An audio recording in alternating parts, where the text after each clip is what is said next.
Welcome, race fans, as we are at Indianapolis Motor Speedway tonight with Stock Car Evolution. We're presenting the Hostile Contact, I believe, 400 tonight at Indianapolis Motor Speedway. Alongside me in the booth tonight, Batman Keaton, John, the Magic Fingers Wrestling, pushing the buttons on the camera tonight, and myself, Dakota Ehrman, in the booth with Keaton. Keaton, Indianapolis, tricky track, and the different simulator than we're used to. Yeah, it really is, Dakota, and like I mentioned pre-race with you here in the chat room, every corner is so it's so key here and so crucial. You got to hit every mark. You got the huge turn 1, your big turn 2, and of course 3 and 4 just as big and just as tricky as 1 and 2 is. And then the straightaway speed, can't stress that enough. You know, carrying the momentum into the turns, Dakota, is going to be key, and getting off the turns is going to be key here at Indianapolis. Yeah, I myself here am interested to see how the physics and how everything in this simulator play out, as we are using the Stock Car Evolution and R-Factor-based simulator for tonight at Indianapolis Motor Speedway. Yeah, and fuel strategy is a little different than versus the R-Factor game here in iRacing. You got these guys looking 35 to 40 laps on a fuel run. I've heard a 100-lap race, so some interesting strategies probably in the works right now, being worked up with these crew chiefs and spotters and drivers. You got to think that everybody's pumped up. This is a non-points race, but I tell you, this has got big implications behind it. Big money to be won here tonight, Dakota. Yeah, we're going to start with talking about that. HostileContact.com, which is, I believe, virtual servers for several games. Like I looked at it earlier, Minecraft and R-Factor and several other things. They put up quite a bit of money tonight. We're going to talk to them a little bit later, I believe. But I mean, there's quite a big prize here tonight, Keaton. Yeah, sure is. Hostile Contact Simulation Servers. I tell you, America's Army. Hey, I've played that game before. Battlefield, Call of Duty, Counter-Strike. So many first-person shooters. But of course, the popular iRacing games like ARCA, R-Factor, Speed, and you know, they're working on the R-Factor too. So Hostile Contact Simulation Servers, big-time sponsor here tonight, and I can't wait to see who gets on the podium. First, second, third, and they got a special pole bonus. And while we're talking about pole here, Dakota, has these guys qualified? Have we figured out who won the pole prize? Yep, they've qualified, and as of right now, we're into the warm-up. I don't see many drivers taking to the track, but Philip Stocks is looking to be on the pole, I do believe. He's going to be $50 richer as of right now, Mr. Keaton. Philip Stocks, I guess he's driving that 29 machine, that Team Chevy, here on the pole. Trying to get clarification of the time, but as far as Philip's concerned, he's not worried about the time. He's just worried he's got that pole, and now he's got that bonus money. So congratulations to Mr. Stocks on setting that car on the pole tonight, Dakota. Yeah, for sure, and you know, that's really going to kind of be helpful, especially just being $50 richer. You know, that's something really cool. Something I've noticed so far with just this sim is the garage is so more complex, Keaton. I mean, if you walk down there and talk to some of the crew chiefs, you can do it seems like a crap ton more. And I think that this is going to be a really good race tonight here. Yeah, and what I really like, Dakota, the way that they've got the fuel strategy worked out here, you can actually set up 3 stops of fuel. It looks like you could go ahead and set the fuel up, you know, to however many gallons you want to put in it for stop 1, and then you got stop 2 and stop 3, and you know those guys are going to use every bit of stops they can and get that fuel in there, because 35 to 40 laps on fuel, 100-lap race, so you got to think probably if it stays green the whole time, you got to think 3 different pit stops here. Yeah, and looking at it from a pit road perspective, where I'm at, usually you know that they're going to stay as long as they can, stretch that fuel just so they can make it on that 3 stops for sure tonight. Because the fuel game, as we saw yesterday, wasn't really a factor, but I think with this being a longer race, it's going to be something different. I'm going to mention something about the ESRL team here. All leagues are sanctioned by the ESRL. On Monday night, they got the Pros vs. Joes, the new 2012 series. It's a fixed setup at 9 p.m. Eastern Standard Time. Anyone can request to sign up and get registered for this. So you got the Tuesday nights are jam-packed with Super Speedway series, also fixed setups. Wednesday night, Dakota, they got a Cam-An online racing league. On Thursdays, it's Roy's Racing. That's Cups, Trucks, and GNs. 2 nights or 2 races in a night. So a fun series. They got a men's senior racing league. Hey, that's something that JD and John can look at getting into. Men's senior racing league, new for the 2012 year. And Friday nights also jam-packed with No Fear Racers. That's an open setup truck race league. And Saturday, jam-packed with open setup Madhouse Cup. They follow the NASCAR schedule, Dakota. And Sunday they've got the Road Dog, also open setups in the Cup Series. SCE Elite Pro Series also on Sundays. And the Men's Senior Racing League also running on Sundays as well, a different series there. So with Ron Blackwell, the owner. So Dakota, a lot of different sanctioned events and leagues here by this group ESRL. Yeah, and it's all done through Stock Car Evolution. Stock Car Evolution 2012 brings the intensity, grit, and roaring sound of NASCAR to the PC and R-Factor. SCE 2012 is a scratch-built stock car simulator mod for R-Factor, which has been in development since 2005. Michael Keaton, that's quite a while, and is highly detailed. Is a highly detailed simulation with new levels of detail in both physics and graphics, offering up thrilling racing action with the realism that hardcore fans crave. Stock Car Evolution has been in development since 2005. Do you have what it takes? Find out at stockcarevolution.com. Dakota, looks like we got about 9 minutes of this happy hour, if you will, the warm-up before pre-race. That's what I'm showing. Wanted to talk to you about some of the drivers here tonight that's going to be entering this race, Dakota. Joel Brown, part of the SCE development team here. You know, you got to wonder about some of how these drivers get involved and what they do. And I tell you, Joel Brown does an awesome job representing the ESRL and the this league here. He also drives a real late model stock car at the local tracks in Virginia as well. So got a real-time driver in here, a couple of those in here. So it'll be interesting to see about what kind of action Joel Brown can put on the track. I'll tell you what, Joe Brown, he is in the development team, and he's sitting third right now, so I think he's using that to his advantage. Let's look at Gary Maydew, and he's the ESRL. He's one of the founders and his co-owner. I'm not sure where he's sitting on the practice board. I'm actually going to go down here and look. I believe he's sitting 13th right now, guys. And you know, he's usually somebody to look at, especially if somebody that started the league. I've usually saw guys that run leagues and start leagues that don't usually end up finishing well when they try to run them, or usually end up in trouble, and he's not doing too bad of a job here. And then, of course, you got the SCE co-owner and ESRL founder, also Mike Schreiner. You're talking about a guy who goes above and beyond. Spends all of his free time working with this SCE deal here. So the guy puts extensive amount of time and effort into this, and it is what it is because of these guys here that are part of this this team, this league.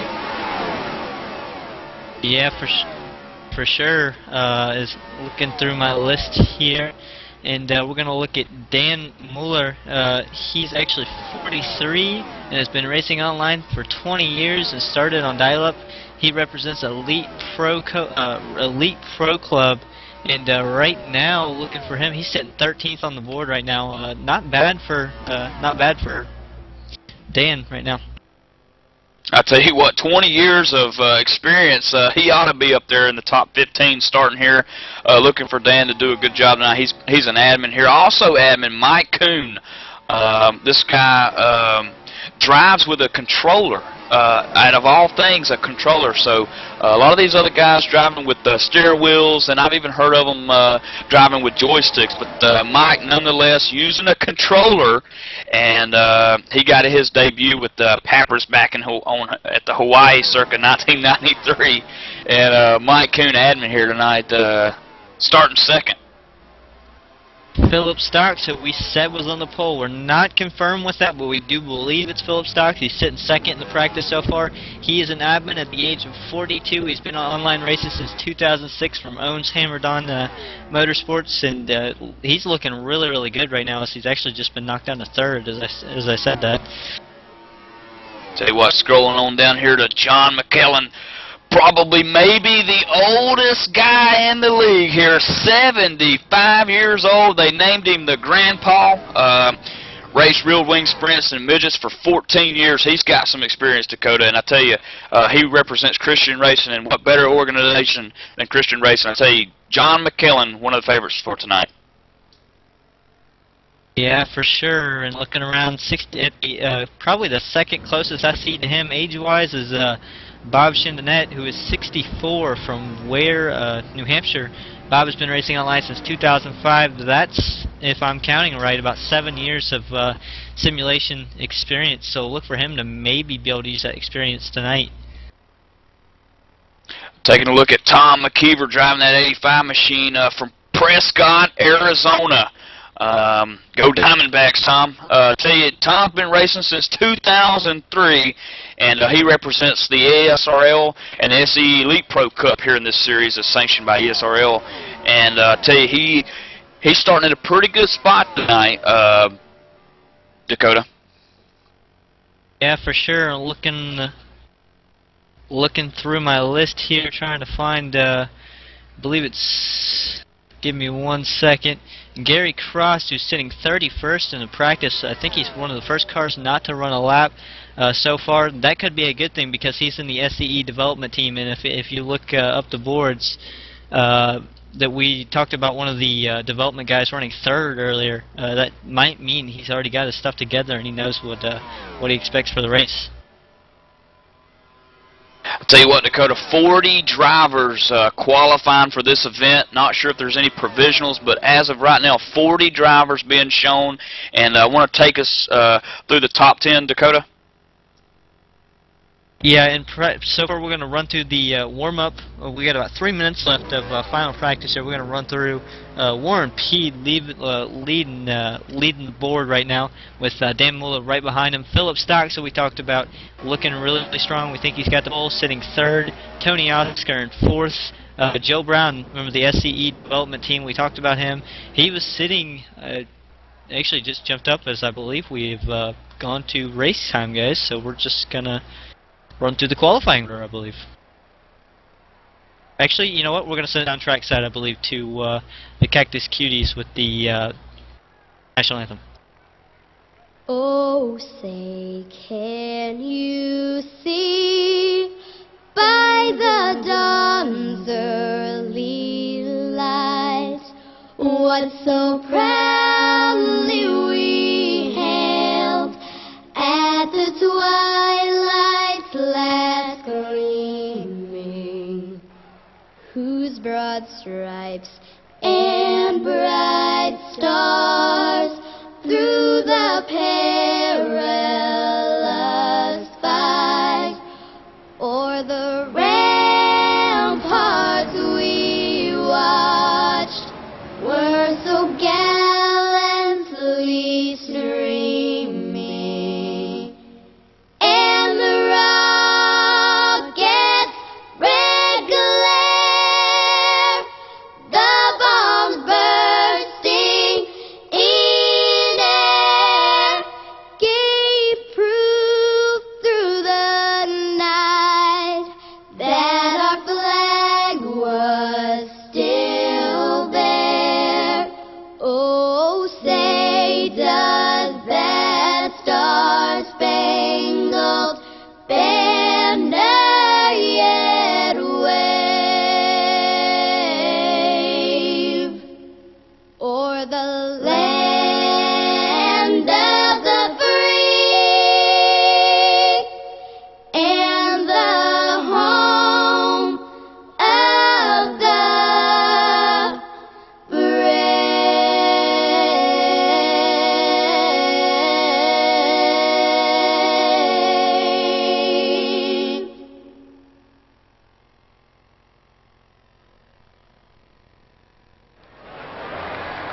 And we're back. Here's we're about to go green. The safety car just about to duck off on the pit road. Here is Philip Stocks. We were confirmed right. Philip Stocks, the pole sitter, about to take the green flag with Mike Kuhn right outside of him. Philip Stocks getting a good run on this restart. Looks like he's going to be able to pull pull the outside of Mike Kuhn is, I believe Mike Kuhn's getting past left and right here, so 5 comes underneath him with Joe Brown. Excellent start here for Philip Stocks into 1. Got Joel Brown all over the back bumper, though, Dakota, as they work to get on the backstretch. Yeah, well, one of the best things about Indianapolis is that you're going to see these two maybe be able to work together and pull away, as we've seen from the past and other iRacing. I don't believe we saw it in iRacing, but we've seen it before where the draft can play a big part at this track, and those two might be able to use it to their advantage right now.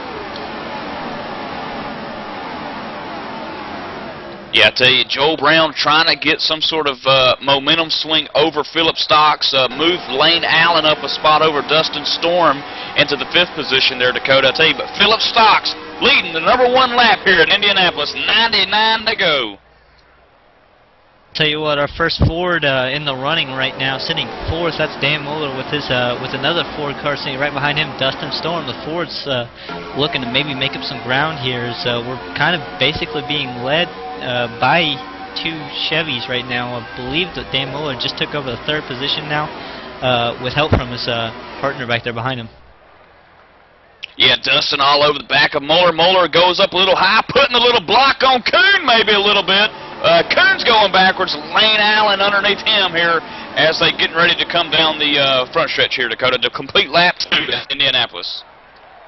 An exciting lap 2 that was, as Lane Allen coming underneath Mike Kuhn. Mike Kuhn going backwards in a hurry here, Keaton. Yeah, and Philip Stocks still being shown your race leader, Dakota, into 1. Joel Brown on the back bumper, so to speak, 3 car lengths behind. Dan Mueller into 3rd, and Dustin behind him. Mike Kuhn falling in line now. Looks like he might be losing time still on that 61 of Warren P. I don't know what's wrong with Mike Kuhn's car, but it looks like he's going backwards really, really fast. Yeah, Kuhn being shown in the 7th spot right now, Dakota. And, you know, as these cars begin to settle themselves out at the track here at Indianapolis, I tell you, Dakota, it's real crucial that, you know, you get the spots that you can early on. That way, when the car settles, you know, you got your position. Yeah, and pretty much it looks like everybody's got their positions because it's almost single file through most of the field now, going back through the field. Yeah, taking you through the top 5, Philip Stocks in that number 1 position, Joel Brown in the number 2 position in that Hendrick Motor Chevrolet, and then racing in that Ford car, Dan Mueller, Dustin Storm in 4th, Lane Allen rounding out your top 5 here at Indianapolis. Tell you what, we just had some side-by-side action. I believe, can't get that name right there. Cody Sear going around somebody there and picking up the spot.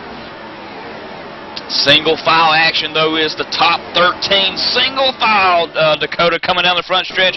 Philip Stocks still the race leader here at Indy. Joel Brown looking to gain some sort of momentum here down the front stretch, trying to work the Stocks machine.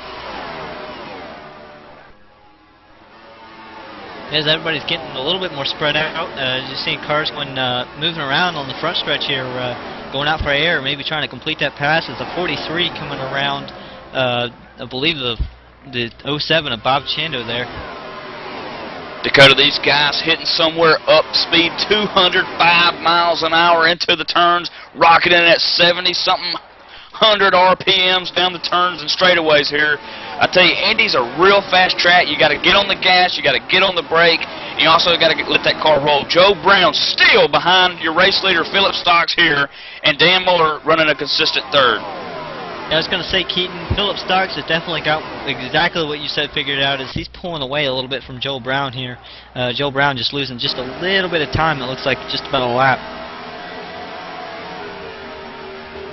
And then just behind Joel Brown, you've got Dan Mueller, who I just mentioned, and Dustin right behind him, and that 16 Ford there. Dakota, these guys seem to be, you know, finding their own here, I guess you could say. Yeah, pretty much. I mean, it's kind of shocking. The Fords are coming to the front, though. I mean, they helped each other get around one car, and now it looks like, not sure who that is. I believe Dan Mueller's caught up to Joel Brown here, looking to make the pass. Make the pass in a little bit more. Dakota gave him a little love tap there into 4. The 6 working the 5 here as they come down the front stretch. 207 is what I saw on the scale of the 6 car there into 1. And Indy being a really, really fast track, it's so hard to actually get your line right. I mean, you've got to slow the car up so much as fast as this track is, and these guys are doing a tremendous job of being able to hang on to these things right now. Yeah, Mueller all over the back door of that Joel Brown car there. End of 3 here, Dakota. 186 miles an hour, getting that thing woe down to about 158, and right back on the gas is Dan Mueller here in 3. Another guy trying to come to the front, Gary Maydew. We talked about him a little bit pre-race, going underneath. I can't figure out who that is right there. I believe it's the 21 of Paul Roger. Gary Maydew now setting his sights on Travis Joy, the 19 machine. Tell you, Dakota working lap number 7 here, 93 to go, 100 laps here at Indy, but this is not a points race, but keep in mind a lot on the line here tonight. Some purse winners. We've already awarded one guy some money, and that was your pole sitter, Stocks there up front. Philip Stocks, $50 richer here tonight just for sitting the pole, and we'll have someone come in and talk a little bit about other prize money here in a little bit about how much these guys are actually fighting for, Dakota. Yeah, the way he's going, he might be able to win the rest of the money here, Keaton. What?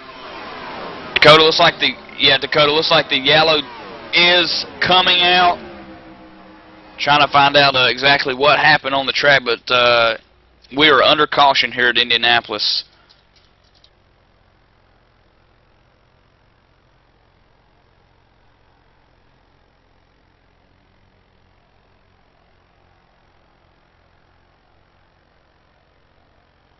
I believe we're hearing that it was Ed Perry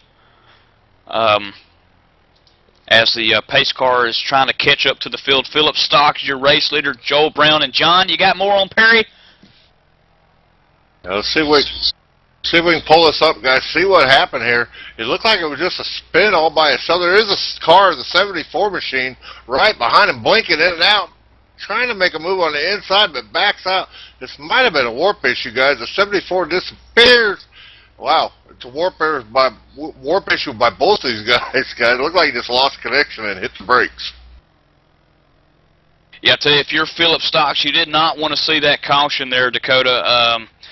But also Joel Brown or Dan Mueller was putting the move on Joel Brown as that caution came out. So, but if I'm Dan, I'm thinking, I'm glad I didn't do it. I get to start on the inside. So, inside always best at these tracks, Dakota. Yes, we saw, I believe it was Mike Kuhn going backwards the last restart just because of that outside lane. The outside lane really is a pain in the butt to restart in. Yeah, and Kuhn did get shuffled back a little bit. Dakota back up to 9th spot is where Mike's showing, and we'll run you through the top 5 here real quick. Philip Stocks out front, Joel Brown in the number 2 position, Dan Mueller in 3rd as the whole field coming down pit road here, Dakota. Dustin Storm showing 4th, and Lane Allen was 5th. And I believe John Kennedy staying out.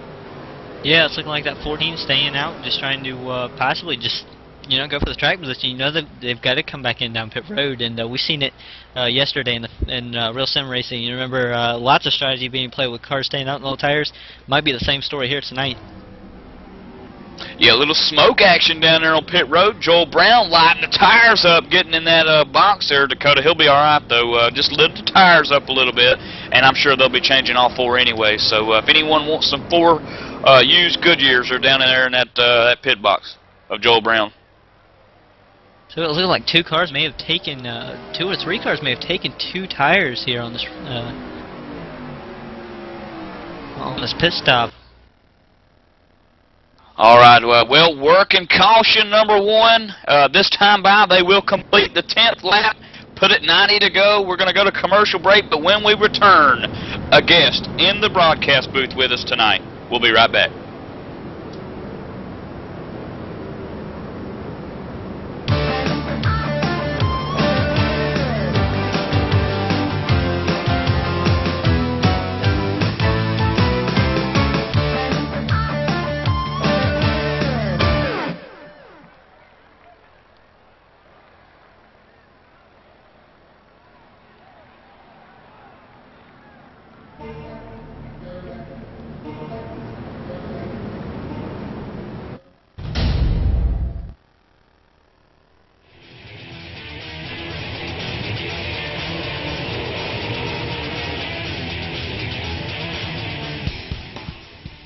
Stock Car Evolution 2012 brings the intensity, grit, and roaring sound of NASCAR to the PC and R Factor. You'll quickly find that it is a highly detailed simulation of one of the most detailed and realistic to grace the PC. Stock Car Evolution is a scratch-built stock car simulator mod for R Factor, which has been in development since 2005. It uses real-world information to develop the physics in all three NASCAR series, resulting in the most realistic driving experience possible. A dedicated team of developers, from former Microsoft and NASCAR software engineers to software developers, adds to what is already the most realistic NASCAR simulator on the planet. Simply put, Stock Car Evolution is a true stock car simulator. Stock Car Evolution 2012's new level of detail in both physics and graphics, combined with years of development, make this version the best stock car racing simulator to date. Stock Car Evolution would also like to thank all of the leagues that tested our beta versions at ESRL and provided valuable information and feedback. You can't get the thrilling sense of speed, the ever-present danger, the feel of the track, the nerves of steel required while watching it on TV. Stock Car Evolution 2012 does all that and more, offering up thrilling racing action with the realism that hardcore fans crave. Do you have what it takes? Find out at StockCarEvolution.com.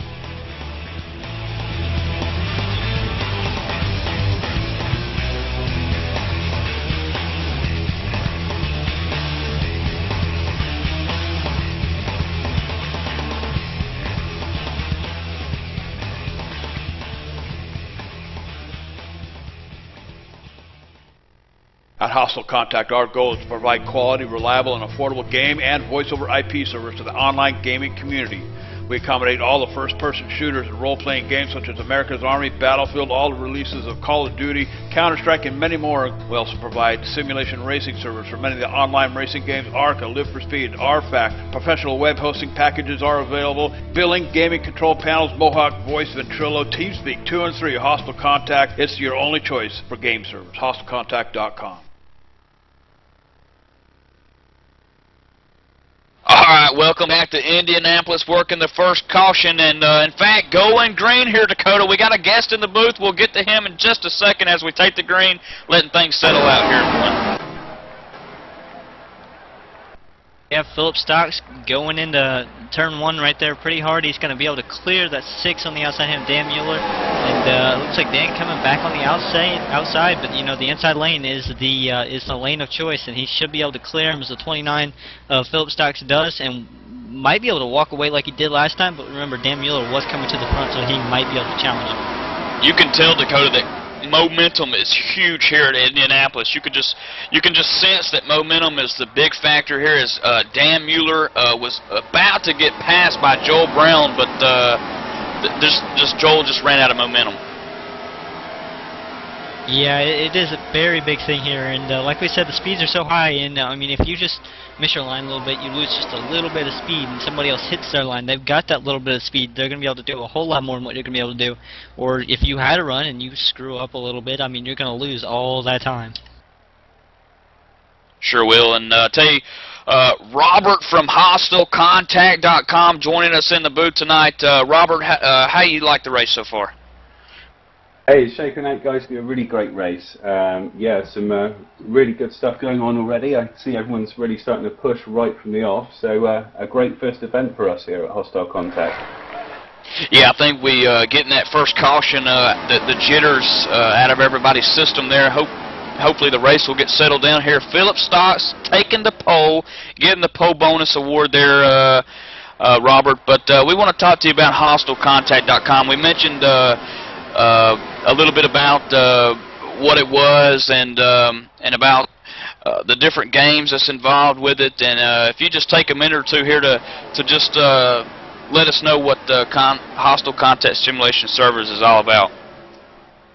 Yeah, sure. HostileContact.com was acquired by Push Media in the UK in May this year. Push Media are an online content provider, and we could see that with our infrastructure and resource, we could really push Hostile Contact as a pure simulation server provider to the next level, which we saw as being great news for everyone, as the clients can now benefit from our carrier-neutral low-latency network and our increased resource levels that we've allocated to customer support department, so that tickets get answered quicker. And we've also made a lot of upgrades in the data centers too. And we do plan to also add more locations, so we can just push hostile contact that little bit further. Best of all is that we're still able to offer the same great value that was something that hostile contact was built upon. And we feel the racing community is something that's really vibrant and something that we're really looking forward to getting our teeth stuck into. Yeah, I really like the idea of the ticket system there, Robert, and customer service. That's so crucial in today's time. Customer service is so important and so valuable in businesses, and it's good to know that you're working in that effort and trying to get that established and upping the ante a little bit on that. So, but Robert, go ahead. I was going to say, well, that's you know, thanks for recognising that there, Mike. Support is really crucial, and that's something that is really a core element to HosteleContact.com, and something that we're going to keep pushing hard on. Our ethic is more to try and assist people in help people, to try and resolve their own problems, and to try and educate them, rather than to just simply say, yeah, it's fixed, and they don't necessarily learn anything from it. So we do try and take a very proactive attitude to support. So thanks for picking up on that. Robert, this is Dakota here, and we talk about this little big prize you got here at this race, and it looked like it might have all gone to Philip Stocks, as he was leading the race, but Dan Mueller just went around him. But let's talk about that prize here at the end of this race. Yeah, sure. Looks like the money is quite literally up in the air at the moment, but yeah, when we were sponsoring this event, we wanted to have some reasonable rewards for those that drive well. So what we've put together is, for first place, they get $300, which will just be transferred to them by PayPal. For second place, it's $200, and the third place gets $100. We did originally look at using vouchers, but we kind of felt that it's not so cool to restrict people on where they can actually spend their prizes, so we just figured we'd just transfer the cash. And are you finding this racing to be good and really good, or how's the racing seem to you? Well, I've got to be honest with you, I'm quite new with the oval circuit racing. Myself, I'm a project lead for Push Media, so obviously I'm more involved with the management of HosteleContact.com. So I'm really enjoying what I'm seeing, because it's all very new and very fresh to me. Back here in England, Formula One is absolutely huge, but certainly I can see the oval racing becoming something that I'm going to really start to follow. Talk about this, you supply server, so this is a pretty good server. I mean, we got 40 people in here. We haven't had, I don't really had many problems with the server. So I mean, you guys do an awesome job with the servers and doing your part with it. Well, thanks very much. At the end of the day, we do try and ensure that our servers are as resilient as possible. We always employ redundancy, so that if anything does ever go majorly wrong, be it with the network or with disks or any other kind of failure, that most importantly, people's data isn't lost. So I think, yeah, server's been really good tonight, so thanks for spotting that one. Yeah, sure thing, Robert. It's Keaton back up here. I tell you, Dan Mueller taking the spot away from Philip Stocks moments ago. Dan Mueller since then has checked out just a little bit from Philip Stocks, and but this thing's far from over. Robert, we really appreciate your time. Don't go anywhere. We're going to get you back up here in a little bit, maybe about the halfway point of this race. So go get you a cup of coffee and some cookies, and hang tight. Yep, I'm definitely going to stay tuned here, Mike. And thanks, Dakota. Hope to speak to you guys soon. Thanks a lot. Thank you, Robert. Dakota, new leader, Dan Mueller. Yeah, but he almost looks like that Philip Stocks has kind of closed that gap really fast. Dan Mueller might be falling off, and we noticed that Philip Stocks really started to get away there the second part of that run. And I mean, he looks like he's about to just start running Dan Mueller down and just blow right past him like he's standing still right now.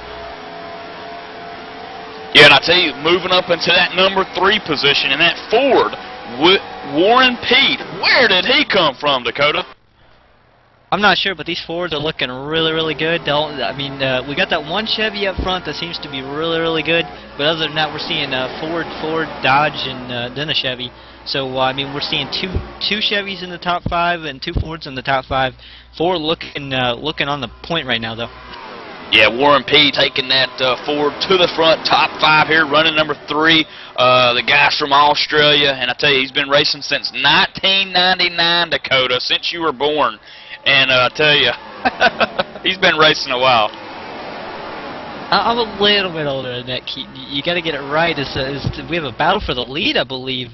Philip Stocks just went right around. I don't know if I saw contact there or not, but a pretty good pass for the lead, and Warren P. is caught up with him. Yeah, and it looks like the 61. Oh, it looks like the 61 was trying to get in underneath Stocks, but Stocks kind of shutting the door. Here's the momentum. 61's carrying it over into 2 here, Dakota. He's underneath Stocks. Warren Pete coming underneath. And it looks like Warren Pete going to be able to clear Philip Stocks for the lead just as soon as Philip Stocks got there. All about that momentum we talked about, and Philip Stocks lost all of his trying to get around Dan Mueller there. Yeah, Warren P. there for the lead, coming into 4, a little bit on the wall there, but Philip Stocks, no momentum to get around him. Warren looking to lead his first lap here at Indy, Dakota, on lap number 21. Philip Stocks looking to not let him lead easy and not lead very long, as it looks like Philip Stocks is going to dive to the inside and try to take it going into turn number 1 here, side by side going into turn 1. Philip Stocks looks like he's going to clear him, and he's going to pull right up in front of Warren Pete. Caution out, Dakota, on the Speedway, trying to get rolled back up. It looks like the number 19 who was running in the, looks like that's 19, Travis Joyner running in the 16th position maybe at the time of the caution. But he's since backfired that car back up. But caution is out on the Speedway, Dakota. Yeah, not very long since our last caution, but not very far. But we'll throw it down to John. What do you got, bud? Let's see if we can cue this up, guys. See exactly what happened here at Indy. Pretty good race. Actually, there's a car already up in the wall. The 5 car, he came off the wall, guys. Collected the 19. They both collide on the outside. They're both going to take major damage here. And that happens to be, that's the Hostile Contacts car, guys. That's our sponsor's car. Oh, no. The 5 or the 19? It would be the 19, guys. Bad luck for the 19 right there. The sponsor's car, as John said, that's kind of really unfortunate for them tonight. Yeah, it really is, Dakota, but I don't see that much damage, and not real sure how much repairs can be done to that car, but it kind of looks to be minimal, as the 5 looked like he took a little bit more of a lick, but the 19 did get a little bit of damage, but not real sure exactly if that's going to hinder the car there or not, Dakota.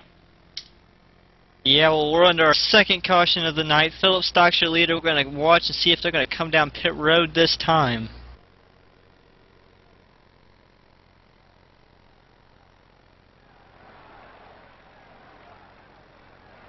Yeah, I tell you, Philip Stocks out front taking the lead away from Warren there. But I tell you, Pete come out of nowhere, Dakota, and went past Mueller, well, had originally passed Lane Allen, and then worked himself around Philip Stocks, who's led virtually every lap. And I tell you, pit road coming open here, Dakota, going to see if they do come down at lap 23 here. Looks like Stocks is entering. Yeah, it looks like just about everybody going to come down. Philip Stocks and those top 3 coming down. Everybody just about coming down. I believe the last caution we saw people stay up, but they ended up coming down. Second time the field went by the pit road. So I think that the tires are really important tonight here.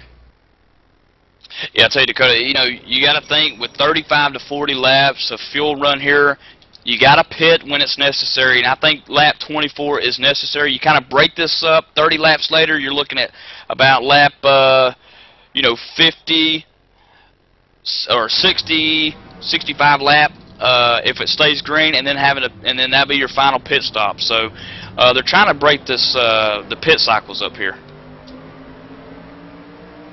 Yeah, for sure. As Dan Mueller looks like might have picked up a spot on Warren Peed there on pit road. I'm not sure. And then behind him, Tom McKeever, who was, I believe, sitting ninth, just picked up a lot of position 6 on the pit road. Must have taken 2 tires. And then we have Lane Allen. I believe he was sitting 10th. Maybe that was just where he was entering the pit road.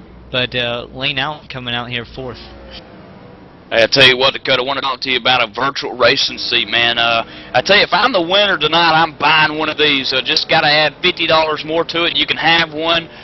This is a simulation racing cockpit designed by a real championship race car driver, Bob Earl. Okay, this guy understands what it means to have a comfortable seat. He's been in it. He knows what the racing car feels like. This thing's fully adjustable. It's got a racing seat, the frame, the monitor stand, and a shifter mount that's sold separately. But I tell you, BobEarlRacing.com sells one heck of a cockpit. Sold over 3,000 of them, Dakota. Yeah, and if there's ever a guy that you want to design your sim cockpit, it's not some guy that just, as JD says, walks into a bar and writes it down on a napkin or something. You want somebody that knows and has experience in a race car, especially like a championship driver like Bob Earl.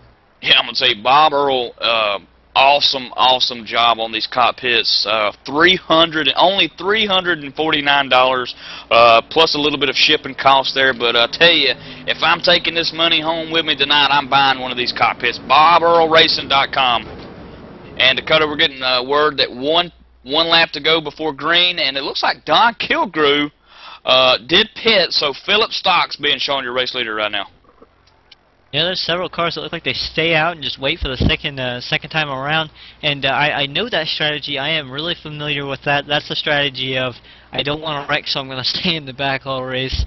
And you're going to watch those guys try to come back to the front later in the race. I guarantee it, Keaton. Yeah, and you gotta think and wonder about Pete. He's sitting there in 7th spot, maybe a little bit of trouble getting on pit road or off of pit road. But Warren Pete, who came in the 2nd position, is now being shown in that number 7 spot, Dakota. So he'll have to work his way back up a little bit through the field to get back to Phillip.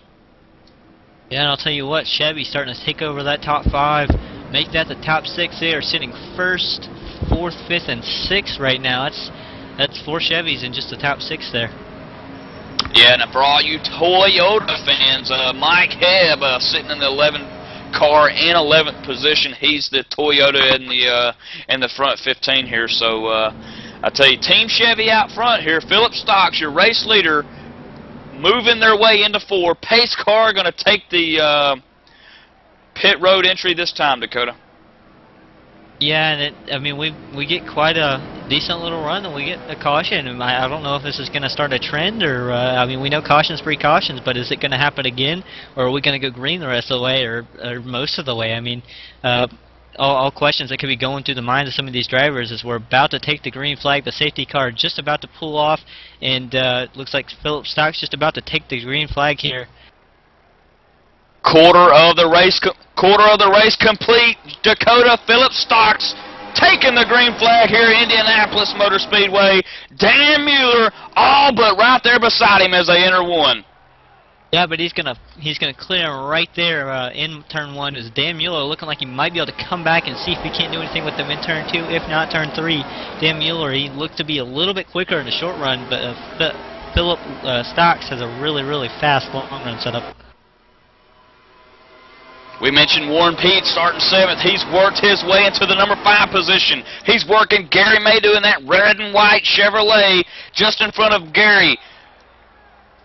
Michael Kuhn, remember him starting 2nd. He is currently running in the 8th position, just kind of maintaining the top 10 right now. So not sure if that car is hurt or if they just made some bad changes for race. But that car went backwards on the start and is just kind of hanging out in the top 10 right now. And just behind him, Ron Larkin in that number 34 Jegs car there. Looking pretty sharp there as he enters the turn there. Had a really good sense of speed and awareness going into that turn, Dakota. He's letting the car roll through the throttle, or roll through the center just like you're supposed to do. And I tell you, rolling through the corners here, letting that car settle, getting back on the gas, getting off the gas is so crucial here at Indianapolis because momentum is basically your best friend here. Speaking of momentum, Dan Mueller starting to build up quite a bit of momentum. He's starting to chase down Philip Stocks there. Yeah, Philip Stocks, race leader here in that number 29 Chevrolet, but the Ford of the 6th, Dan Mueller, down the front stretch, hitting 199 miles an hour at the bricks. Caution's out, Dakota. Yeah, I saw that one. Not sure who it was. Huge wreck, Dakota. Huge wreck, guys. Back here in position number 34, 35, 36, 37. Multiple cars involved. A wheel going down the front stretch here just before pit road. I believe the 18 getting turned around there. Looks like the 07 involved, running 35th position here. Bob Chando. Multiple cars involved. Dakota. Looks like it happened towards the back of the field, though, John. Yeah, let's see if we can pull this up, guys. See what happened here. 18 Machines following that Best Buy car, guys. The 43, I believe that is. 29 is going to come underneath him. He's going to get loose all on his side, all on his own, guys. He kind of gets in that middle groove up there where there's no rubber buildup, just everybody throwing rubber marbles up there, and he's going to slide it into the outside wall, guys. Yeah, John, looking at the E-Wine now, that 18 car, you're right. He just got up there in the loose end there and just lost it.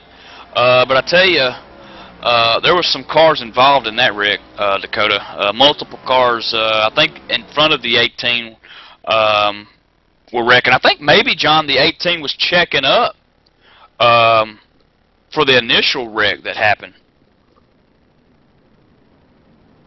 And Michael Keaton, I was looking back at the back of the field, looking at some of the drivers back there, and I was just right in front of the wreck. I happened to glance back, and I see a car around. Had to back up my replay and go back and look at it. And all I saw was the 18 go around, and I mean I couldn't see much more out of the replay, but John able to get that for us. Yeah, and Dakota, I saw a wheel going faster than a car down pit road. Somebody lost a tire. Yeah, that can be a scary thing, and that's something we don't see in high racing. So definitely, this sim pretty advanced here.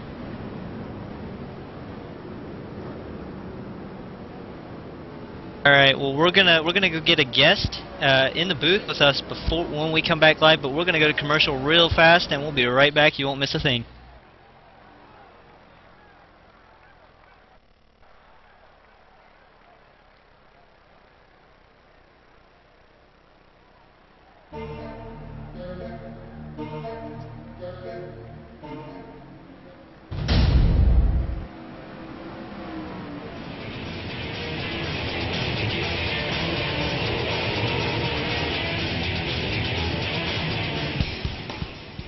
Stock Car Evolution 2012 brings the intensity, grit, and roaring sound of NASCAR to the PC and R Factor. You'll quickly find that it is a highly detailed simulation of one of the most detailed and realistic to grace the PC. Stock Car Evolution is a scratch-built stock car simulator mod for R Factor, which has been in development since 2005. It uses real-world information to develop the physics in all three NASCAR series, resulting in the most realistic driving experience possible. A dedicated team of developers from former Microsoft and NASCAR software engineers to software developers adds to what is already the most realistic NASCAR simulator on the planet. Simply put, Stock Car Evolution is a true stock car simulator. Stock Car Evolution 2012's new level of detail in both physics and graphics, combined with years of development, make this version the best stock car racing simulator to date. Stock Car Evolution would also like to thank all of the leagues that tested our beta versions at ESRL and provided valuable information and feedback. You can't get the thrilling sense of speed, the ever-present danger, the feel of the track, the nerves of steel required while watching it on TV. Stock Car Evolution 2012 does all that and more, offering up thrilling racing action with the realism that hardcore fans crave. Do you have what it takes? Find out at StockCarEvolution.com.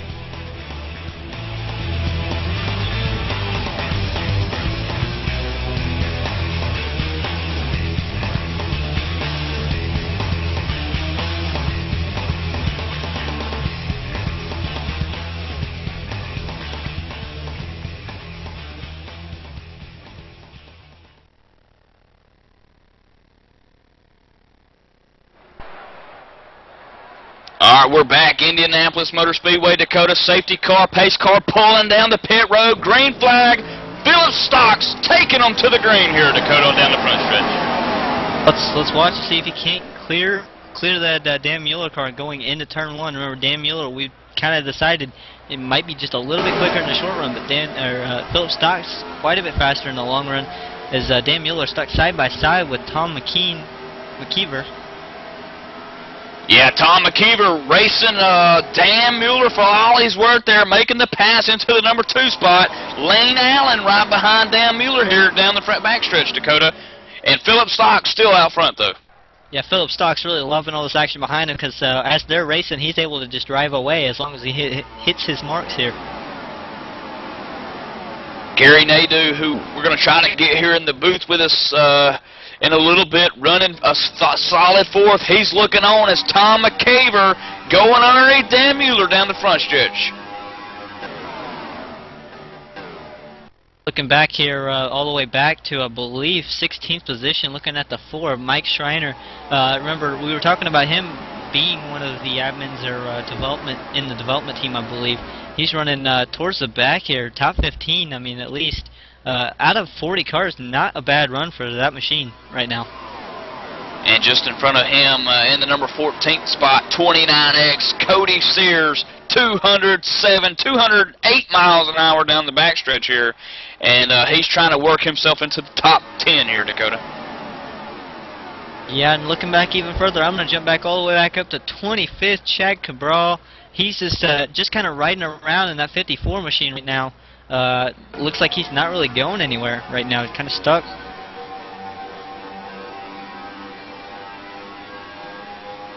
And looking in the 14th spot, the 43 machine, Tony Oscar, Dakota. He's got a lot of traffic in front of him, but you know what traffic means? Track position. Tons of cars in front of Tony Oscar. Warren P going backwards on that restart. He's up to 7th and looking to make up some ground here. Is kind of working on making the pass on, I'm not sure who that is right now, Gary Cross. As he's kind of stuck battling him. It looks like he's going to be able to clear him and be able to enter low without a problem here into turn number 4. Almost allowing Mike Kuhn there running in the 8th spot in that 25 car. A little bit of momentum, but I tell you who's got some momentum. That's Dustin Storm in that number 16 car, trying to put the move on in that, getting to the 8th position there in the 1. Oh, as the 16 bobbles, allowing the 21 car to get a little bit of momentum. As we were looking at the back of the field, Dan Mueller has taken the lead from Philip Stocks and has driven away just a little bit. Just wait for Philip Stocks, looking like he might be starting to close back in already. That long run setup starting to kick in. Yeah, Gary Maydew looking on the back door of Tom McKeever there as well, Dakota. Couple of different spots. Interesting racing, hard racing. Lots of hard racing for Indianapolis. A very tricky track, and we hear a lot of guys, especially from iRacing, saying it's so hard to get positions. And I mean, it's a technical track, but these guys are racing like there's no tomorrow. They're able to do it easily. Yeah, I tell you, and Gary Maydew all over the back door of Tom McKeever, trying to get McKeever to make that mistake, Dakota. That's what racing's all about. As Gary Maydew looking underneath, 85 going to get the pass for 3rd position, and that allows Lance Allen to come up and sneak up behind the 85 of McKeever. Tell you what, Lane Allen also being closed on by Warren Pete. He's also snuck his way into the group of 61. Remember him starting back further in the field due to bad pit stop, we believe. He's trying to work back through the field. He is sitting 6th, and he's got all that traffic right in front of him. Dan Mueller continues to lead here at Indianapolis Motor Speedway. 100 laps here, 35 completed, $300 on the line for 1st, $200 on the line for 2nd, and $100 on the line for 3rd. And pole sitter Philip Stocks, already being awarded the $50 pole bonus award. And Dakota, I tell you, Hostile Contact Communications here, they're really doing a fabulous job. Yes, for sure they are, and it's a really an amazing race. And this is a sim you really want to look into. As we have a crash there on the backstretch. Not sure if the caution's out, but I did see a car going around. As we do have it confirmed, the caution flag is out. Dustin Storm, the number 16 car, running 15th, Dakota. Dustin Storm involved in that wreck. We were just talking about Storm moving up the field, and I tell you, he's got the ETV jinx, John. Let's cue this up. Oh, actually, it was the 20. It looked like there was a car in front of him, guys. I think it was the 25. Yeah, the 25 is going to come through this corner, and wow, he's going to get hooked. Yeah, he's going to get hooked by that 16 car. 16 is going to take the worst of the damage here. She's going to go through the outside wall, and 25 is just going to continue on, guys. Yeah, John, looks like it might have been Kuhn there. And the 16, that 25 is Mike Kuhn running up front, and I believe that he has pulled that thing off the track. And Dustin Storm showing to be on the track, but I tell you, Dakota, that's a disappointing end for Kuhn there, and might be a disappointing end for the Dustin Storm team.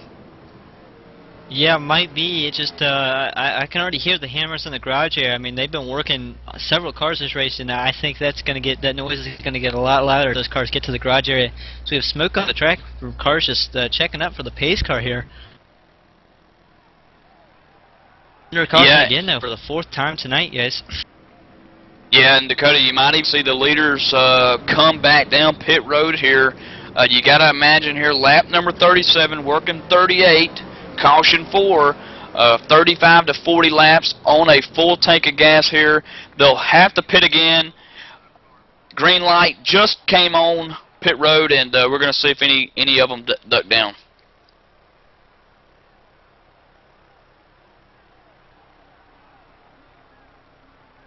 Looks like they're making their way down there pit road there, Dakota. Philip Stocks and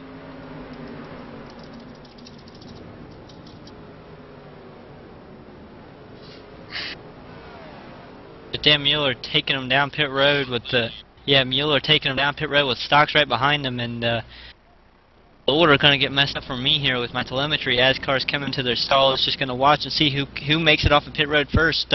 Any 2 tire calls, and we'll see a few cars locking up the tires, trying to get into their stalls and also trying to get out. Looking on at that number 6 in pit road there, getting those tires, getting that fuel tank of gas, and I tell you, Stan Kelly staying out. Dakota, just more than likely picking up those bonus points. But I tell you, we're about halfway over here. Yeah, just about. As Stan Kelly might have stayed out, but we're going to watch this time. He may come down pit road, as we've seen cars doing that all night long. But the first car off of pit road to, I believe, might be Mike Hebb, possibly, if he did not stay out. Other than that, we have Philip Stocks, and then looking back, I don't know where Mueller went. He's all the way back into somewhere around 7th position right now. Backed up quite a bit on that pit stop. Maybe a bad pit stop for Dan Mueller in that 6 Ford Fusion. Yeah, Mike Head, that's that Team Toyota there, Dakota, staying out in the 11 machine and driving that UPS car. But I tell you, that 13 looking real sharp right there. Stan Kelly, as he's behind the pace car, going to see if he comes down pit road. This time by a couple of guys did stay out, putting Philip Stocks in 3rd, Tom McKeever 4th, John Kennedy 5th. Maybe these different makes are getting different fuel mileages, and we were not informed of this. But we have a Dodge looking like he's going to stay out with that Toyota of Mike Hebb. And nope, Stan Kelly going to go down pit road here and fill his car up with fuel and get 4 tires on that machine.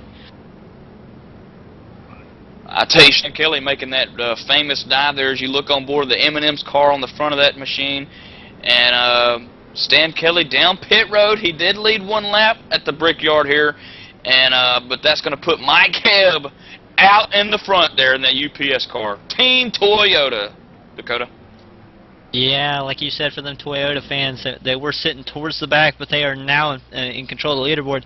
And, I mean, track position has been somewhat key tonight, but we've seen some guys be able to move to the field just a little bit.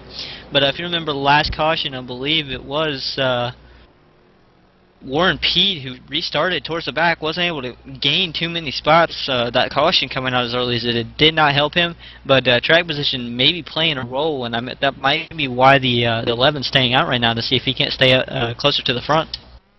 I'm going to take you through the top 10 here real quick. Mike Hebb out front, Philip Stocks in the second position, Tom McKeever third, John Kennedy fourth, Lane Allen fifth, Dan Mueller being shown sixth right now, Gary Maydew in the 7th spot, Warren Pete in 8th, Ron Larkin 9th, and Gary Cross Jr. starting 10th. Tell you what, I'm going to finish it out, take it all the way to the top 20.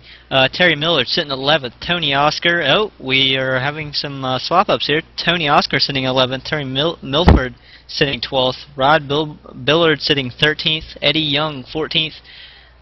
Whoa, we're getting a lot of people jumping. Paul Rogers sitting 15th, Cody Sears going to be sitting 16th, Ray Moss sitting 17th, Ed Perry 18th, Mike Kemp 19th, and then 20th, Chad Cabral. I remember us talking about him a little bit earlier. I think he might have advanced his position a little bit since we last talked about him.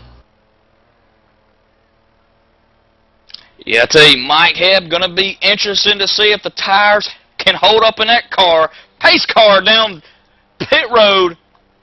And Mike Hebb's going to take him to the green flag here at Indianapolis, Dakota. Yeah, Mike Hebb collecting the green flag. Let's see if he can get around Philip Stocks. Philip Stocks hanging in really tight there as they're going to go side by side into turn number 1, and Mike Hebb getting the bottom there. Philip Stocks hanging on tight on the outside lane. Hanging on strong, though, was Mike Hebb able to clear him and get clear going into turn number 2. Yeah, Mike Hebb cleared Tom McKeever, move him up to the number 2 spot. John Kennedy into the number 3 as Philip Stocks follows back to the number 4 position. Remember, I was talking about that outside lane can be treacherous, and it's proven to be treacherous to Philip Stocks. And remember, his car not nearly as fast as it is in the long run, and it's in the short run right now, so he might continue to go backwards and fall into traffic, and that might be playing against his odds right now. 43 cars starting the field tonight, Dakota, leaving 33 right now on the lead lap. Couple of DNFs, a suspension problem for Austin Simonin, and Don Kilgrew, as we mentioned, tied up in an accident earlier, also involved suspension problems. As Brian Lukehead and Joel Brown out with an engine, and of course John McKellen out with a DNF here. So 33 guys, Dakota, still able to win that money tonight. Mike Hebb proven to be one of them. He's on those old tires, remember, and he is staying out looking strong, but he is getting closed in by Tom McKeever. McKeever looking like he might be able to gain just a little bit in corner entry, but Mike Hebb able to pull it from center off there. But, I mean, this battle is starting to shape up as McKeever getting ever so close. Yeah, McKeever, he's proved that he can run up front, and up front he is indeed. Philip Stocks in the number 4 spot, trying to work the back door of him. And Lane Allen running 5th, trying to get his way up towards the front to get a little piece of the action. I'll tell you what, Gary Crossbrook and Tony Oscar trying to get around that number 43 back here in the back as they're side by side, bumping and banging back here. The racing getting really rough back here towards the back as everybody's trying to shuffle their way to the front because there is that prestigious prize at the end here. Yeah, that's the number 10 spot of Tony Oscar in the 43, trying to work around Terry Milford. Crossing Oscar, going back and forth, I'm seeing on the lap board here. That's back for the position 10th and 11th for the top 10, Dakota. And I tell you, a top 10 finish at a track like this is very rewarding, as we see Philip Stocks looks like he got way up high on that wall there. Yes, indeed he did, and that's a scary place to be, especially if it hurts your car, if you make any contact with the wall. And we don't know how the sim would handle with the damage. I mean, it could really affect the car worse than iRacing, or it could be a little bit less. And I tell you, Mike Hebb still being shown the race leader, hanging on to those tires 3 wide down the backstretch, Dakota, in 4th and 5th spot. Tell you what, that battle for the lead still, Mike Hebb hanging on out front, but Tom McKeever still closing in, getting a little bit closer to that bumper, looking like he might be able to complete a pass within a lap maybe, as he's getting closer, looking like he wants to try to do it in turn 1, but not going to be able to quite get there. Going to be at the bumper of the 11, though, coming off of turn 2 maybe here. I'm going to tell you, Lane Allen, Gary Maydew, Ron Larkin, Terry Milford, buddy, they are battling it for fifth spot. They were 3 wide for just a split second. But trying to track down race leader Mike Hebb, I tell you, not going to be an easy thing to do. As Hebb's got a strong Toyota out front. Yes, looks like Tom McKeever going inside that 11. Looks like he's going to be able to clear him and get... No, he hasn't quite cleared him yet. Looks like he might clear him going into turn number 3 there, as he does, and he has the position. Philip Stocks moving to the outside lane as the 3rd and 4th place car have ran that pack down of the 2 leaders. Working lap number 46 here, Dakota. McKeever out front. Let him lead a lap. Mike Hebb in second, and John Kennedy, as you're right along with, is trying to track down the number 1 spot. Tell you what, Dan Mueller starting to close in on Philip Stocks. It's like his car has gotten much better on the longer run. As Philip Stocks kind of barred in traffic, looks like he's not going towards the front like he was earlier. Traffic may be playing a role, like we said, and that might be why the 11 of Mike Hebb is doing as well as he is. Yeah, Mike Hebb doing a fabulous job on those tires. Not sure how, if he when he did pit the last time, if he took 2 or 4, Dakota, but I tell you, you know, you got to think that tires are very important here at Indianapolis. Fuel's just as important, but tires can wear here. This is not a Daytona or Talladega track. This track is known to eat tires up just a little bit. But again, Mike Hebb showing that he can get it done.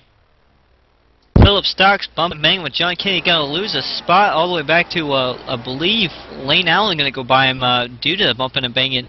But yeah, it's not a super speedway. I can tell you personally, I set the cars up for my team there. Super speedways, the cars really don't wear nearly as bad as they do at some of these other tracks. In Indy, you would think would be a big tire problem, but as we saw last night at Real Sim Racing, as we're seeing here, it's not really looking to be as big of a factor as the 11 of Mike Hebb still hanging in strong in 2nd place on those old tires. It's just a matter of when, not if, those tires wear for Hebb. If they do, they're going to wear for him first, though, Dakota. Keep that in mind as he's running 2nd. And to Tom McKeever's number 1 spot, he's got that green and black Dodge up front. Yeah, John Kennedy closing in on Mike Hebb pretty quickly, though. Mike Hebb's starting to lose a little bit of time. As you talked about, it could be not the wear, but the when they fall off, and that could be the big part.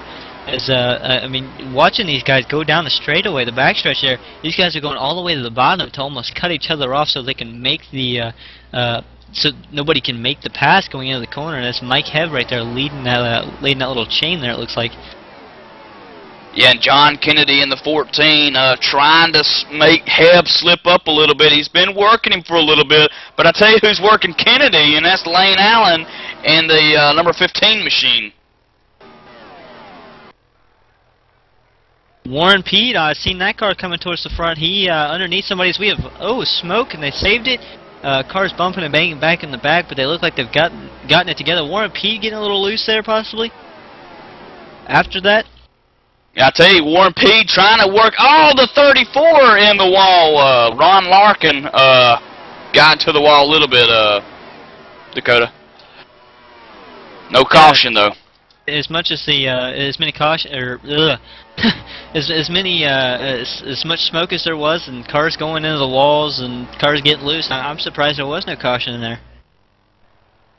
I tell you who doesn't want a caution right now, that's Tom McKeever, race leader at Indy. As a matter of fact, the caution just came out, Dakota. Yeah, I was watching. It looks like smoke in the back. Somebody going around. I'm not sure who it was. Trying to find it, though.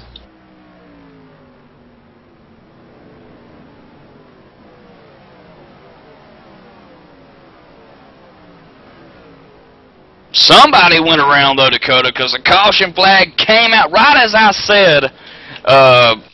Keever doesn't want a caution come out. I tell you, I got to quit doing that, don't you think?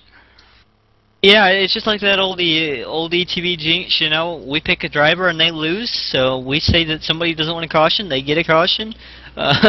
We should probably quit doing our job almost, is what it seems like, because we put some people in bad situations.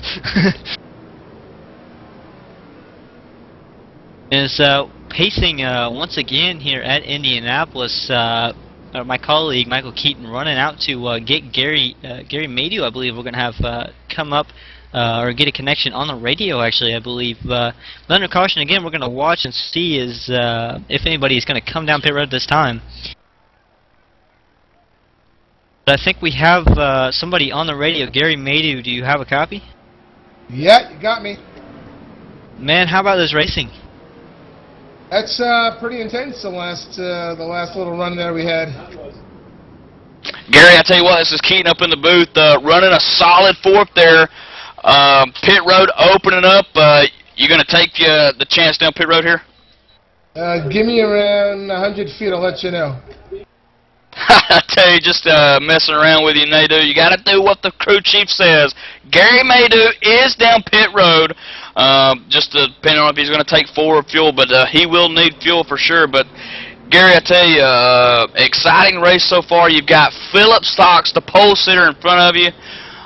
Mike Hebb doing a fabulous job on old tires, hanging with the best of you, and of course Tom McKeever in that Dodge out front.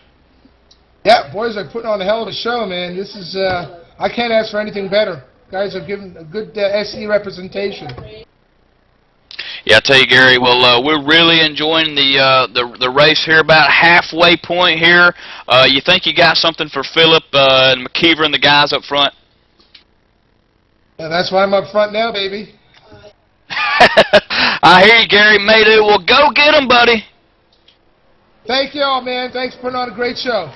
All right, 10-4, Gary Maydew joining us in the booth tonight, guys. And Dakota, I tell you, he's doing a fabulous job running that car pretty much all night up front in the top 5 positions. And but don't you think that these guys are really enjoying themselves?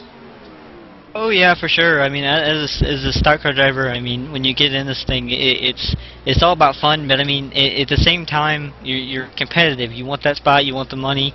And some of these guys up front, you know, when they're battling for position, somebody just went past somebody. They think they're faster than them, and you know, if they lose time because they went around that car, that slow car can come right back past them, or you know, try to pull the crossover, and that's going to really irritate those drivers. I mean, it's fun to an extent, but you know, there's a certain line where these drivers are starting to get a little mad inside the car, and that's where the frustrations are going to kind of come out, and they're going to get a little aggressive, and that's where we see the cautions most of the time. Yeah, and Dakota, I tell you, 50 laps here, complete, 50% of the race done, halfway point. 35 to 40 laps on a full tank of gas here, and they will have to pit again. If this race stays green, these guys should be coming down around lap 90 if they stretch it 40 laps, Dakota. So could you imagine with 10 to go, everybody green flag pitting? Yeah, but it's hard to imagine. I mean, when we have, you know, we have a field with the prize money as big as it is, everybody's in a hurry to get to the front, and you know that there's going to be some shuffling. We know that we're going to see another caution. I mean, it's almost guaranteed with that money being just placed there. It's there for a race, and everybody's going to try their hardest to get it. Speaking of a race, we had, I believe, Bob Chinanette staying out there, coming down pit road, so he went down the second time. Maybe not time for him to come to the front, but look who's back up front. Philip Stocks, who was marred back in traffic, looking like he's a little in clean air. Gary Maydew, who we talked to, he's sitting third with Mike Hebb right behind him in that 11 Toyota. I remember him, he was up front, just going backwards on his old tires.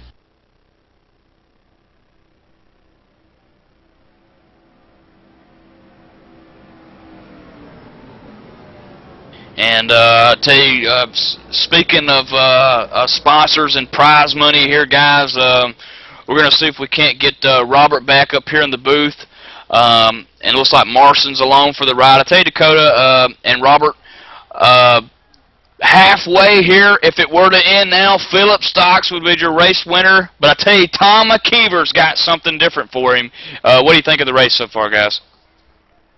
Certainly is a good one, isn't it? I think Gary Maydew is proving to be a bit of a dark horse here. Like you say, he has been up with the front runners for the bulk of the race so far, but he seems to have that little bit of extra fight in him, and I still think there's some interesting things to unfold here up front. Marston, what do you think about Mike Hebb staying out that last time, taking just 2 tires out there more than anyone else, running in the lead, man? Pretty impressed with your performance, and pretty impressed with what I can see. And that's my first time when I'm online, and I'm. Tell you, it really is interesting race. You guys, I know Robert was saying that he was more into, I believe, the F1 cars from where he's from, or the Indy cars maybe. But I mean, the oval cars here, they're very big and bulky. I mean, it's really hard to get around this racetrack, and what these drivers are doing is really actually difficult. Now, I mean, this is a really good show, and really glad that you guys could come along and sponsor this. And I mean, it really is something good.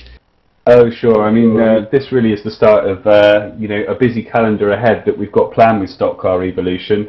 We really do want to push things on with this great community that you've got here. And thanks again to you guys for the great commentary that we've all enjoyed tonight. I'd say we're about halfway through now, and it's been absolutely fantastic. Well, thank you, Robert and Marston. We're actually going to let you go as we're in the backstretch about ready to go green, so we will actually probably pull you guys back up momentarily or very soon just to get your thoughts on the end of the race and maybe see if we can't pull out some predictions. They usually don't go well with us, but, you know, we'll try them anyway. That's great. Thanks a lot, guys.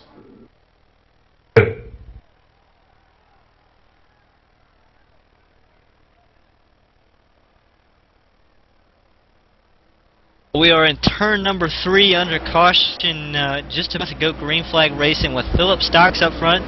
Correction, I believe. No, we are going to turn number 4 now. Philip Stocks up front, like I said. Tom McKeever sitting second right now. Gary Maydew third. Mike Hebb fourth, and Lane Allen sitting fifth. Looking to be a good race. Don't count that number 6. Sitting in 6th, Dan Mueller in that Ford Fusion.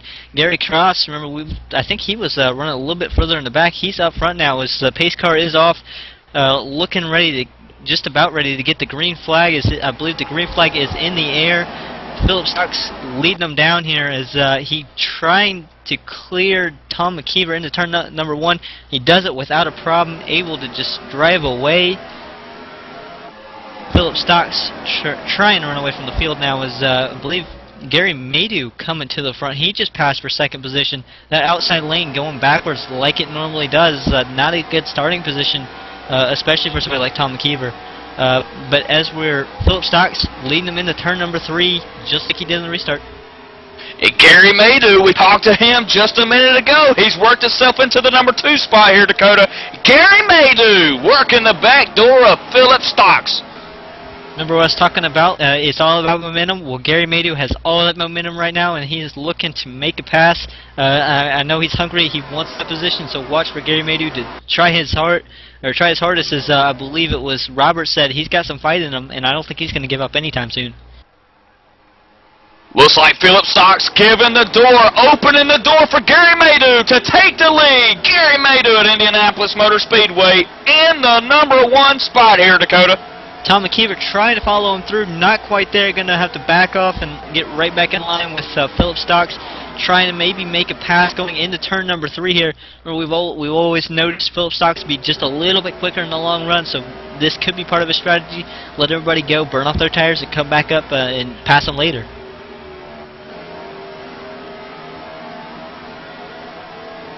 All right, I tell you, fabulous job here. The server provided tonight for this big, huge event, Hostile Contact Simulation Server. I tell you, check them out today, HostileContact.com. Servers for all the popular games. I've played like 4 out of 6 games that they've got. America's Army, Battlefield, Call of Duty, Counter-Strike, and many, many more. And tell you, popular games like Arca, R-Factor, and they really put on a good sponsorship, and that's HostileContact.com.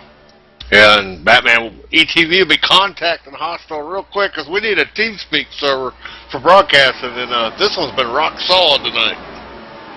Yeah, it really has, John. Interesting point that you bring up, and I'm sure Hostile Contact can do it, buddy.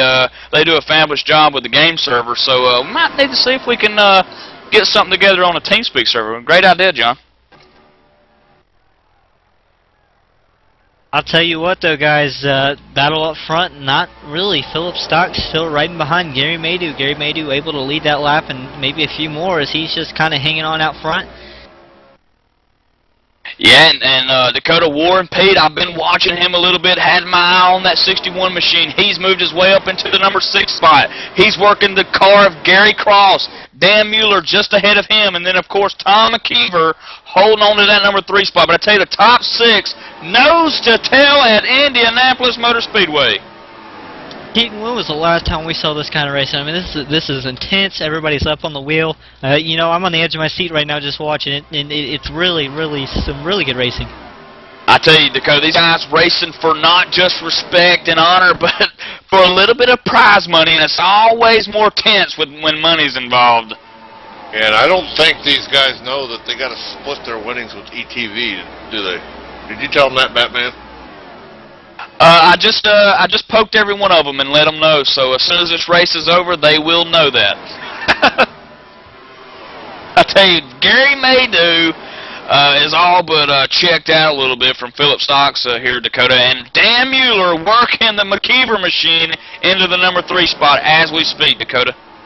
Dan Mueller, remember him? Really quick. He was outrunning Philip Stocks just a little bit. Gary Maydew outrunning Philip Stocks just a little bit. Philip Stocks looking to be the dominant car early, but not quite as much now as we've gotten. Everybody kind of almost evened out. Some really good battling, but Dan Mueller looking to be one of the class of the field cars as he's coming through a whole lot of traffic. He's been up front all race, and he's somebody to watch out for at the end of this race. Yeah, and someone else to watch out for, that Toyota, the only one in the top 13 here, baby. That's Mike Hebb in the 11 machine.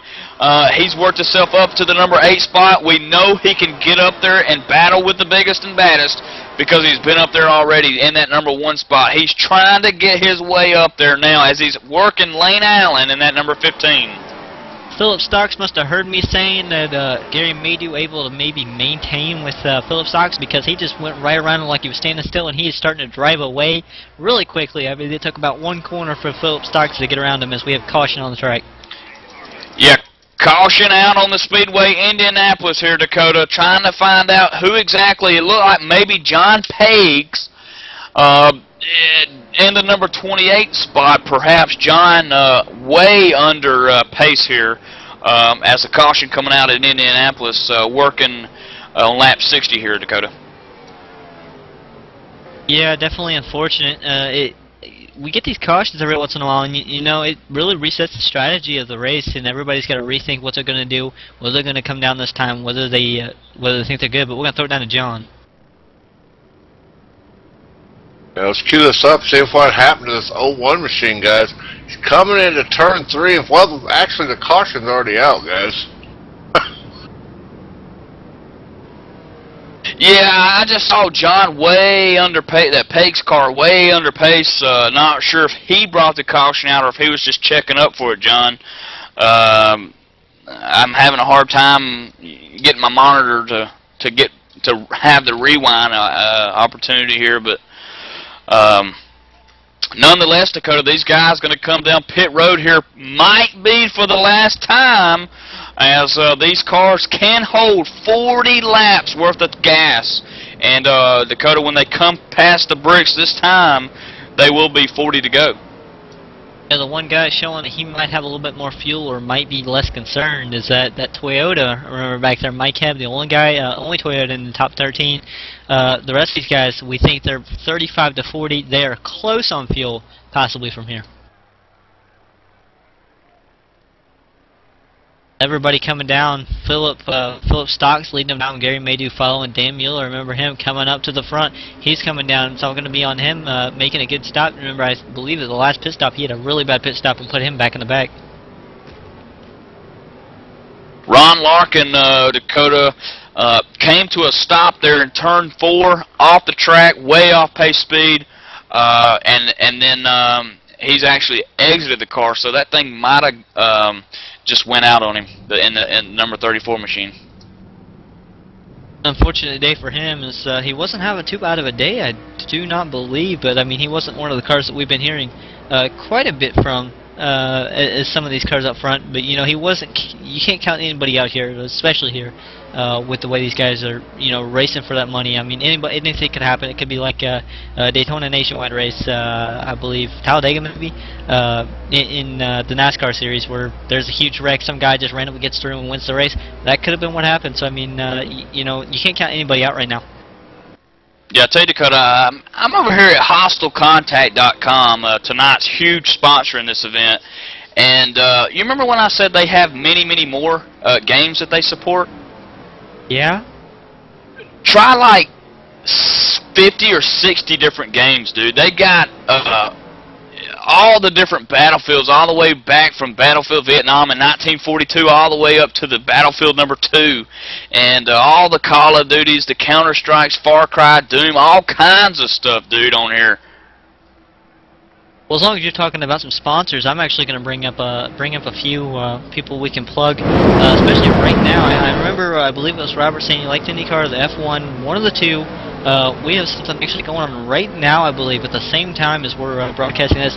OpenPaddock.net. We've been endorsing this, I believe, recently. Last week was our first week. If you enjoy IndyCar racing, join Sean Petchen and Company with OpenPaddock.net live every Tuesday night at 9 p.m. Eastern. Catch Sean and the boys for motorsports and brief eyes on IndyCar results. And don't miss the Mazda Road to Indy updates, all live on ETV Live, Tuesday nights at 9 p.m. Eastern Time. Don't miss it. One to go, Dakota here, an official from the pit road here, closing for some of these guys. Philip Stocks being shown your race leader right now. Gary Maydew all but on the outside of him on the restart here at Indianapolis, the Yard of Bricks. So got that Toyota sit 7th, Mike Hebb in that 11 machine.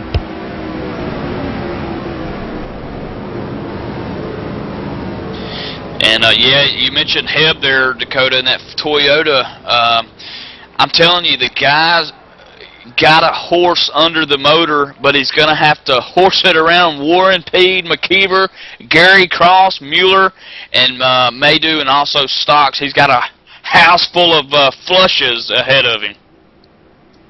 Yeah, for sure, and a lot of fast cars up front. Philip Stocks, though, going to take another restart, I believe. He's taken several tonight, and he's looking to hopefully keep his car up front most of the night. Remember, Philip goes backwards for just a few laps, and then he seems to come to life, as we saw him go by Gary Maydew like he was sitting still. But remember, Gary Maydew sitting on the outside lane. He was able to get around Philip Stocks earlier, but now it's a different story. That outside lane seems to go backwards every time we restart here. Yeah, and what could have been the last stop for these guys, unless we get a late caution here for tires possibly, it could be green flag from here, Dakota. Philip Stocks in the lead out front, and Gary Maydew going to start on the outside here as they enter N4, getting ready to take that famous green checkered, or excuse me, famous green flag here at Indianapolis. Yeah, green checkered, that sounds just about right. It's the pace car just about to pull off onto pit road, not making a sharp a turn as we see in iRacing, which is it doesn't hurt your eyes, or they're not getting whiplashes. Philip Stocks taking the green flag pretty well there. Looks like he's going to clear Gary Maydew pretty quick. Gary Maydew going backwards quite a bit, but Philip Stocks no competition going into turn number 1. There is a car closing in the inside. That's Dan Mueller. Dan Mueller, remember, a little bit quicker than Philip Stocks. He's right there with him. Only he's having a race around Gary Maydew right now. Three-way battle for the lead. The number 6 underneath Philip Stocks on the backstretch. Dan Mueller to the lead on the backstretch. Yeah, Dan Mueller losing all of his momentum. He's not going to quite be able to get it unless he drives into turn number 3 hard, which he does, and he is able to clear the number 29 Philip Stocks. Philip going to go backwards, looks like here, because he's stuck on that outside lane.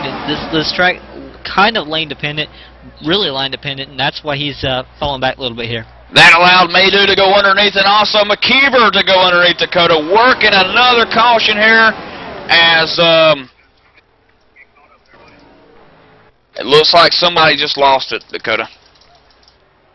Unfortunate. So we see that occasionally, but I mean it's unfortunate. We're not kind of sure really, honestly, where this happens at, and not really familiar with my tools up here in the broadcasting booth, as I'm usually on pit road, and Keaton not really familiar with these tools either. So we're having a little bit of trouble, guys, but we'll find it just as soon as we can, and we will let you know. Yeah, not really sure who brought out the caution there, but I do know that it was not in the top 10. All top 10 drivers are safe, so if you're watching and you know the top 10, top 12 here, Eddie Young and Chad Crabble making their way into the top 12, it was not any of them. So those guys are safe. Dan Mueller, Gary Maydew, Philip Stocks, Tom McKeever, Gary Cross in the top 5. And tell you what, when we return, you're going to see more action and hopefully what could be the last caution and last pit stops at Indianapolis. We'll see in just a few minutes.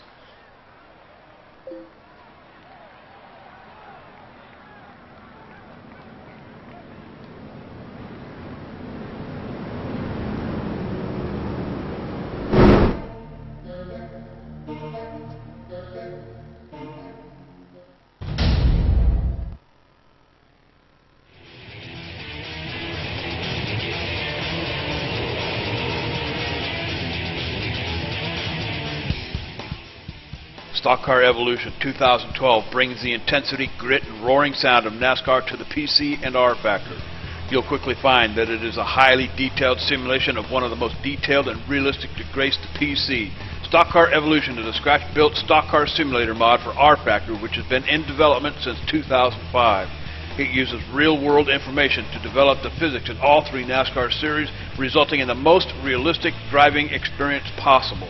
A dedicated team of developers from former Microsoft and NASCAR software engineers to software developers adds to what is already the most realistic NASCAR simulator on the planet. Simply put, Stock Car Evolution is a true stock car simulator. Stock Car Evolution 2012's new level of detail in both physics and graphics, combined with years of development, make this version the best stock car racing simulator to date.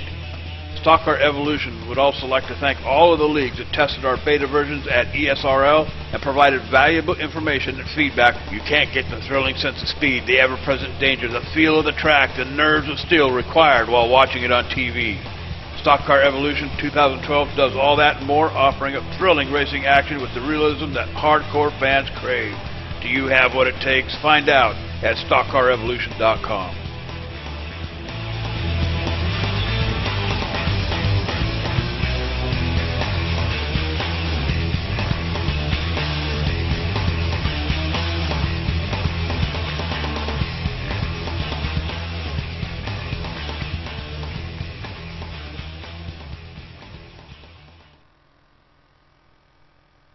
R Factor 2 servers now available at HostaleContact.com. You order your server now at the introductory price of only $1.49 USD per slot. We will automatically upgrade your server to the full release R Factor 2 game as soon as it is released from beta. HostaleContact.com now offering R Factor 2 beta servers for all pre-release orders. Our pre-release price is $1.49 a slot. This price will be adjusted as we evaluate resource usage, racers anti-cheat, and R Factor hot lots will be available soon.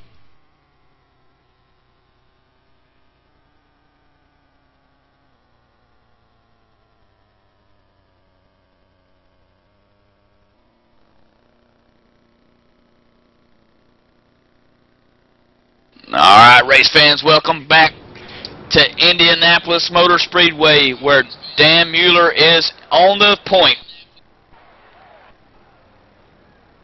Yeah, Dan Mueller going to restart on the inside, and I believe Gary Maydew on the outside lane. And Gary, remember, usually having pretty fast car here in a short run here recently. He's been up front the last few restarts, but that outside lane not really working. He was able to make it stick. Philip Stocks restarted on the inside. He went backwards on that restart.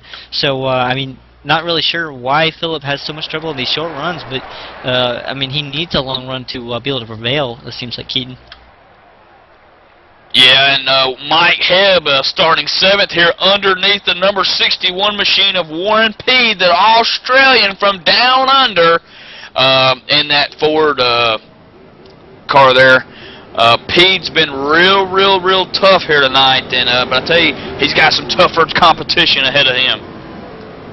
Tony Oscar, we've seen him towards the back a little bit. He's made his way towards the front. He's been hanging out top 10 for quite a while now. I mean, I believe we saw him back all the way up in the top 20. He's moved his way up. As well as like Chad Cabral, I believe we've seen him towards the back. He's moving his way up. We see a few drivers that were kind of at the back coming to the front here pretty quickly, Keaton. Yeah, and 30 guys still showing on the lead lap here, Dakota, so that means anyone's ball game. 30 guys can win this thing, and I tell you, top 3 going to take something home tonight as they enter turn 4 here. Yeah, as I don't. Dan Mueller has a few restarts under his belt, so I don't think he's going to have any problem getting the restart here. Should be able to get clear of Gary Maydew going into turn number 1 and be able to drive away maybe a little bit here until Gary or somebody else is able to overcome him the longer we go or something. The Ford of Dan Mueller out front in the lead. The 29 on his back door, and Maydew looking to squeeze his way in down below into third. Tell you what, Philip Stocks like he was going to push Dan Mueller all the way through turn number 1. He backed off right before the corner, almost like you might see Michigan, I believe, would be one track like that. Is Dan Mueller able to pull away here coming off of turn number 2? Gary Cross just made the pass on Tom McKeever, and Mike Hubb, who we just mentioned, who restarted 7th, is now have moved up into the 6th spot. So Mike Hubb on the mission, on the move towards the front, Dakota, but out front, Dan Mueller getting a little bit of competition heat up from Gary Maydew. Mike Hubb is staying on a mission. Warren Pete might have went back a spot. Remember, his I believe it was almost like a teammate, Dan Mueller. We saw them working together earlier in the race. I've kind of associated them as teammates. He's been pretty quick, and he might be charging his way to the front pretty quick here. Yeah, both those guys were fast and cracking his way into the top 10 here. Ed Perry, he was just showing up a little bit ago. He has cracked into the top 10 again, Dakota, but telling you what, out front, Dan Mueller putting on one heck of a show, huh? Tell you what, we are side by side all the way back here for about 13th position. It's around that area. Pretty good battle. I mean, we're about 2 wide, 3 deep, or something like that. As I believe Chad Cabral, I'm sorry about that, sitting in one of those cars is Paul Roger, Eddie Young. I'm seeing a few of these guys. So caution on the speedway. Yeah, caution's out, Dakota, trying to figure out who brought this one out. Stan Kelly, who was running in the number 30 spot, is around. So Stan Kelly could have brought out the caution here at lap 68 at Indianapolis.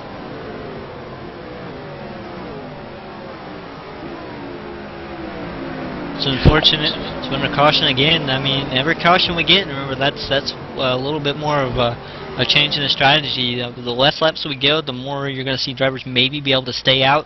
Maybe that could shake up with their tires and the fresher tires.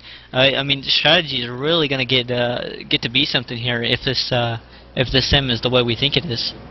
Yeah, I'm not sure with this game here, Dakota, if they can clutch the car here or not. But I know in iRacing, you know, to conserve fuel here, we would be actually, you know, clutching here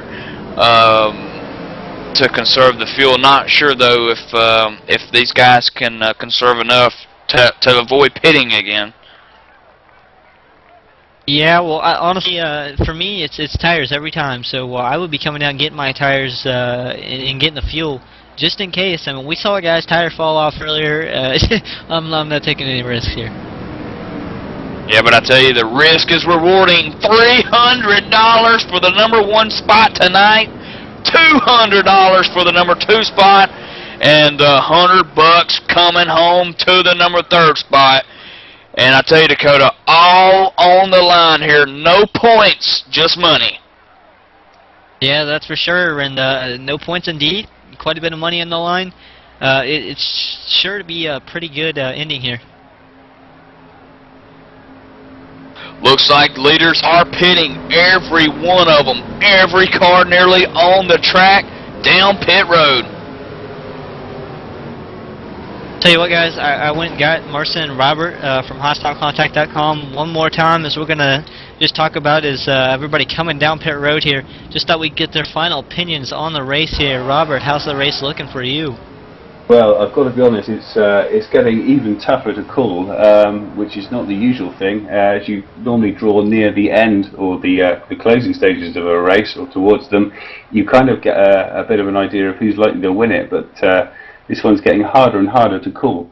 I think it's all going to end up being down to tyre degradation, and you know, he who blinks first out front, I think for the next round of pit stops, I think is going to be a major factor in who wins this race overall.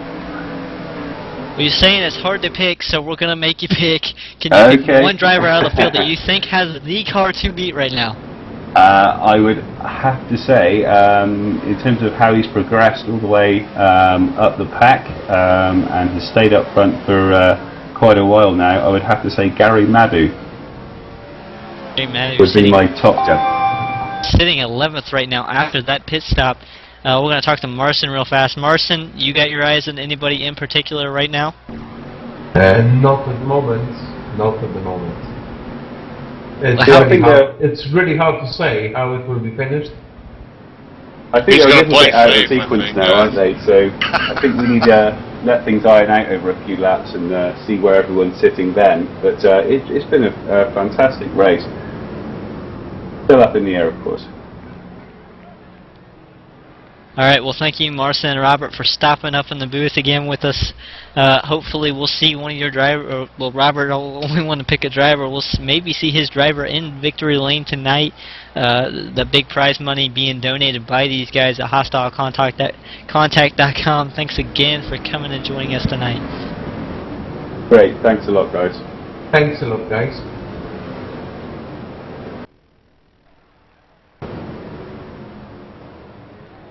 One to go. We're here in Dakota. Before we go back green here at Indy, and you know, just like Robert said, this thing's getting tougher and tougher to call. You got so many guys out front here that's been there, that knows what they're doing. Dan Mueller, McKeever, Hebb, Peed, Stocks, Madou, Cross, Oscar, Allen, Ross, all of them out front here at Dakota, all have a chance to win. Gary Madou, Dan Mueller, sorry, the guy running in second position, showed second, but he's on the inside line, so not sure whether it's just a lane choice or if the outside lane was in front of him currently. But Dan Mueller on the inside line, remember, he's been fast all night, that number 6 Ford. Remember, Mike Hebb, he was up front old tires. Just that track position was able to help him earlier. He's got the track position now. He's sitting right in 4th position. Remember, that is an outside row position, and that may not help him. But track position seeming to be key, especially for that driver, so maybe he can make something of it. Speaking of track position, Dakota, Gary Madou, I'm telling you, after this race, I'm going to my crew chief and stating, guys, we're going to be working non-stop, 10-hour shifts, and we're going to get this pit stop right. He's not had really good pit stops tonight, Dakota. That's unfortunate for a car that's run up front all night, been able to keep up with the leaders and race them for sure.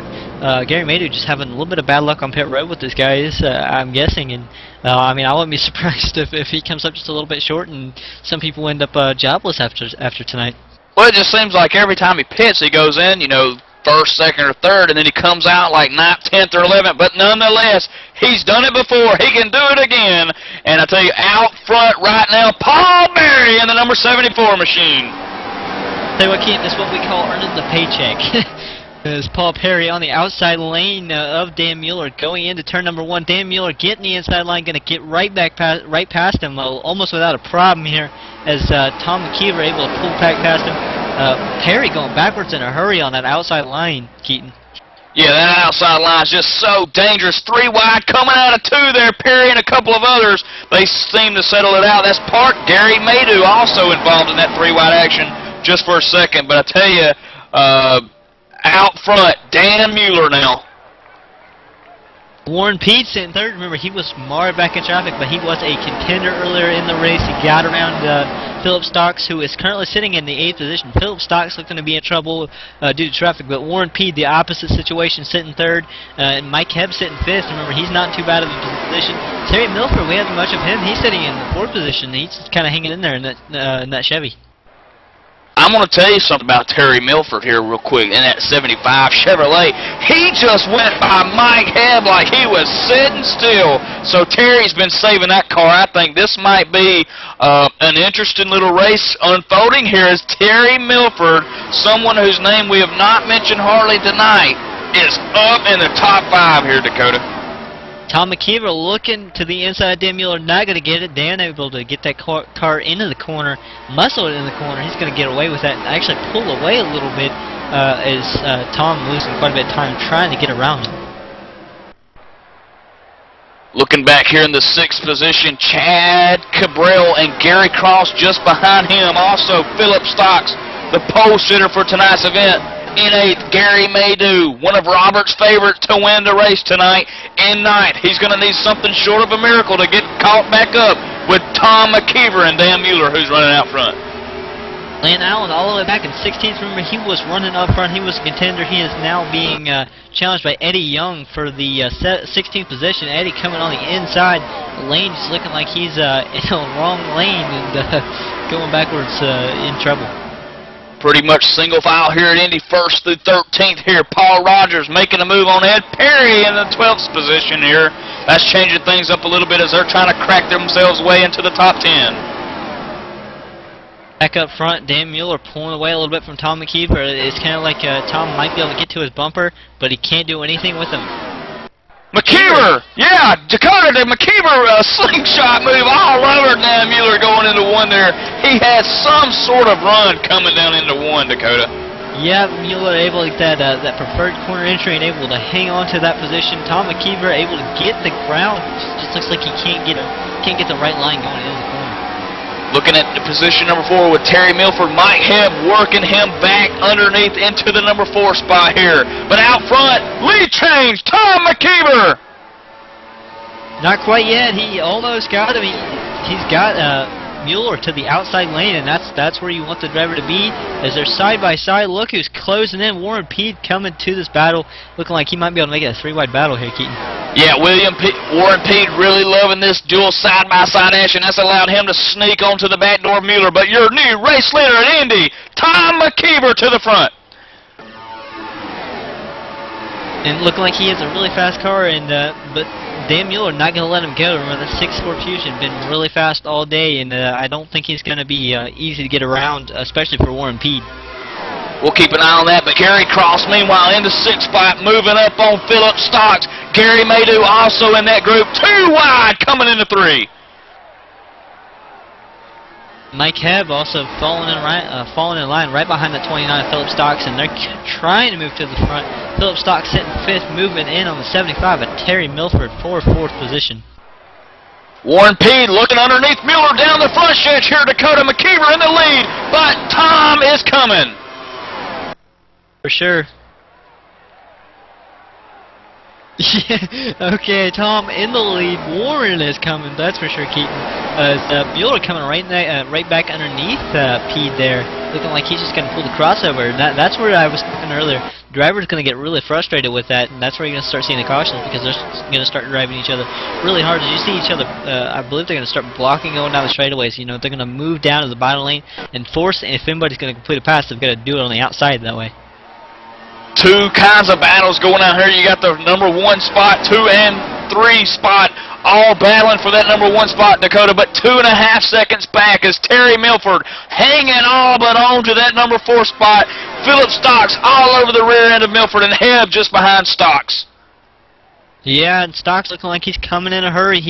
Looks like he's got the run. He just can't get the racing room right now on Terry Milford right now. As I speak of that, I mean, it looks like he almost was going to be able to get to the inside of Milford as we have caution on the Speedway again. Yeah, caution out, big time wreck. Saw somebody up in the fence here. Looks like the 24 machine, Ray Moss, running 23rd hard into the outside wall, Dakota, here at Indianapolis. And that's really going to shake some stuff up now. Do you pit and get 4, or do you stay out for track position to get that purse? I'm telling you, Keaton, just like me, or if they're going to be anything like me, I'm coming down, I'm getting 2 tires, I'm going to gamble it, and I'm going to see if I can't gain some track position out of it. And if you did come down and get 2 tires, you would come down and get right sides.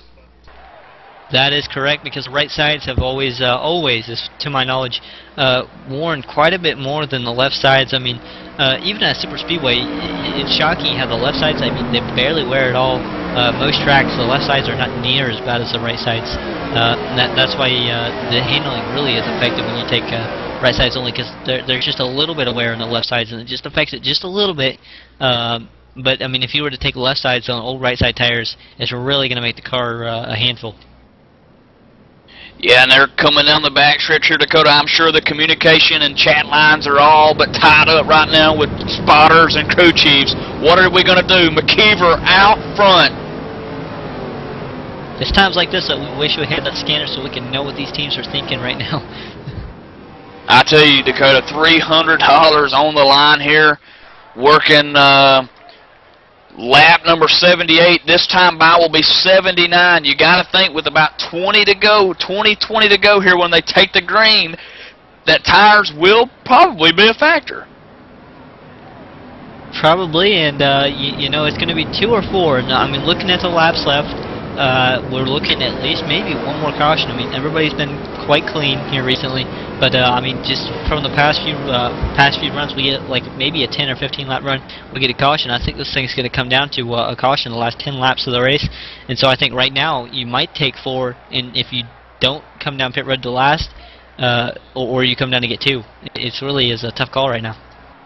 Looking closely at the green and black Dodge of Tom McKeever coming down ever so slightly down pit road, leading them 58 miles an hour, 59 miles an hour down. 6 of Dan Mueller right behind him, Dakota, crossing the bricks. Lap number 79 completed, 21 to go. What are they going to do here? 4 tires, 2 tires, or what? I'm seeing quite a few 4-tire calls here. I'm not seeing a whole lot of 2 tires. We do see some guys picking up quite a bit of time on pit road here, I do believe, so there are a few guys getting these 2 tires. Yeah, the 85 machine left sides did go up on that car. Warren Peed might have took rights, Dakota. He just beat McKeever off the pit road. Also, Stocks might have took 2. Mueller going backward, I do believe that was Mueller actually, and kind of shocked here, but I believe Gary Maydew might have picked up a spot or 2 here on pit road. I'm going to tell you something. Pete, Stocks, both taking right sides. Only McKeever, not sure, but he did take 4. A little bit longer on the pit stop for him, and I tell you, that put Warren Peed out front. Yeah, we got to watch. We do have a car that we haven't. I don't know that we mentioned him all night. Tim Lansbury in the number 82 machine, sitting up front. Watch him to see if he comes down pit road this time as to go by. But he's in a Ford, and I don't know that we haven't heard much from him. But he might be one of the faster cars out there. Yeah, I tell you, Tim is being shown out front. That's Lansbury in the 82 machine. He may be coming down pit road. He may not be, Dakota. I tell you though, with 20 to go, he may have the fuel to finish, but will he have the tires? As we saw, I mean, it didn't take a whole lot for I want to say the 11 in that Toyota. I can't remember his name for the life of me right now. I believe it's Mike Hebb. That's who it is. Yeah, but it worked out for him. But as we see Tim Lansbury coming down pit road, he's going to come get his tires. Definitely, probably not comfortable out front right now, guys.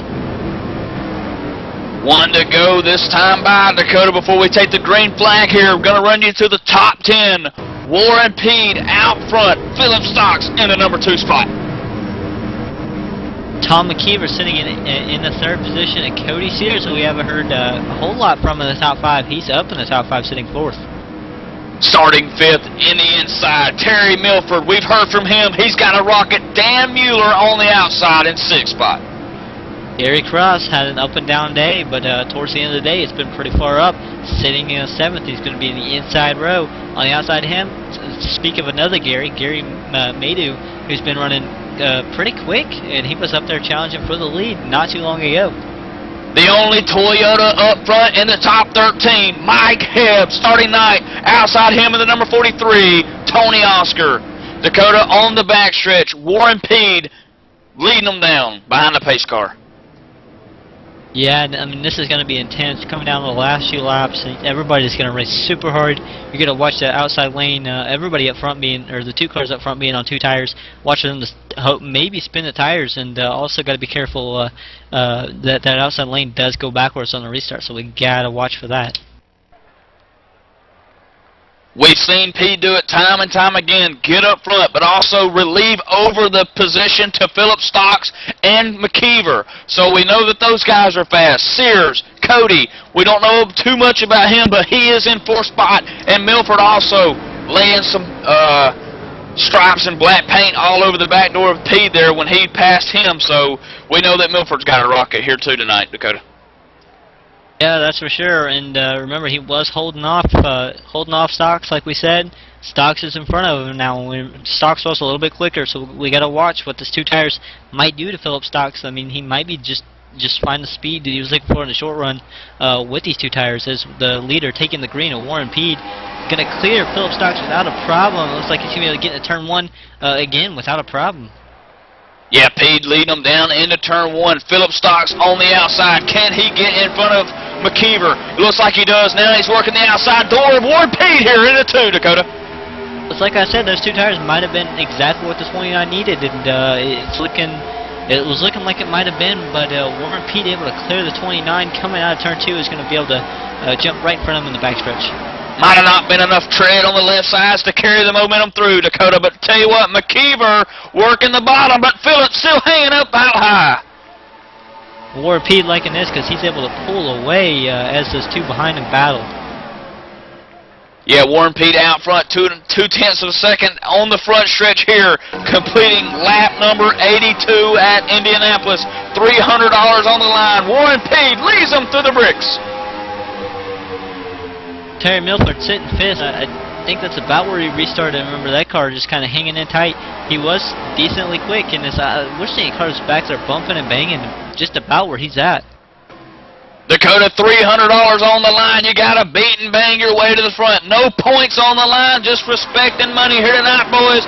Sponsored by the HostaleContact.com crew. Check them out. Awesome game servers. HostaleContact.com. But tell you what, meanwhile, back out up front, Warren Pede, McKeever, Philip Stocks on the move. Gary Cross coming to the front as we have caution on the Speedway. Maydew, hard spinning the outside wall, Dakota, in the number 63 machine. Hard lick for him. Ooh, trouble for him, and that was Robert's pick. We'll throw it down to John for the E-play. Yeah, guys, he almost has it saved, and then he gets pile drive. Someone better call 911, the rescue squad. He's going to need it. He gets pile drive coming into 3. Hard lick, John, into the outside wall for Maydew. That might end his day. Don't know if the crew can get some dents beat it out that or not, but man, what a hard lick. Smoke filling the screen here at ETV Live. Tell you what, Keaton, let's take this caution, let's take the time just to talk about a few of our other sponsors here that we've kind of missed throughout the race that we probably should talk about really quick. We were talking about our other sponsor that is provides servers and stuff, but we got to talk about MTCO gaming servers as well, from the battlefield of World War II to the castles of the Crusaders, auto racing, football, baseball, you name it. If it's an online game, it's probably hosted on an MTCO gaming server. Your first and best solution to hosting world-class competition starts with MTCO gaming servers, dedicated server box, no sharing, no contracts, no bandwidth limitations, and best of all, only $49 a month. Remember, your first best solution to your gaming needs. MTCO Communications, the quantum leader in gaming servers. www.mtco.com.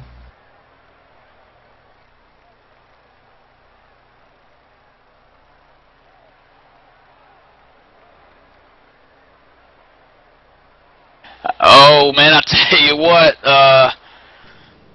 Gary Maydew pulling the car behind the garage here, Dakota, tonight at Indianapolis. His day is done.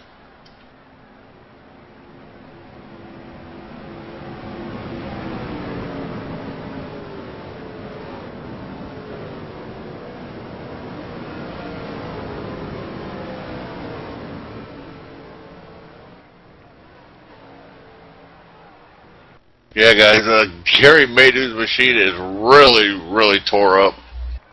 And I'm not sure, did he make it down to the garage? John, at this point, Maydew not available for contact, but we will try to get with him to ask him exactly what happened. But it looked like he just got a little loose, and that's all it takes here at Indy. The car's already on the edge here. Dakota, these guys have this set up basically, you know, loose as fast, so they're already on edge. And I tell you, trying to hit every mark and every cue here, pretty tough. Yeah, that's for sure. Is coming down to the final laps of this race, and like you said, every mark has got to be hit. If anybody just messes up the slightest bit, that could be that little bit that they lose by, and that money slipping away from them. Warren Peed all but out front here tonight, Dakota. Tom McKeever working the outside, and Philip Stocks going to restart in the number 3 position on that bottom line. He may have the momentum there that carries him into 1 behind Peed as they're coming off 4 here. Peed leading them into 4 here at 70 miles an hour behind that pace car.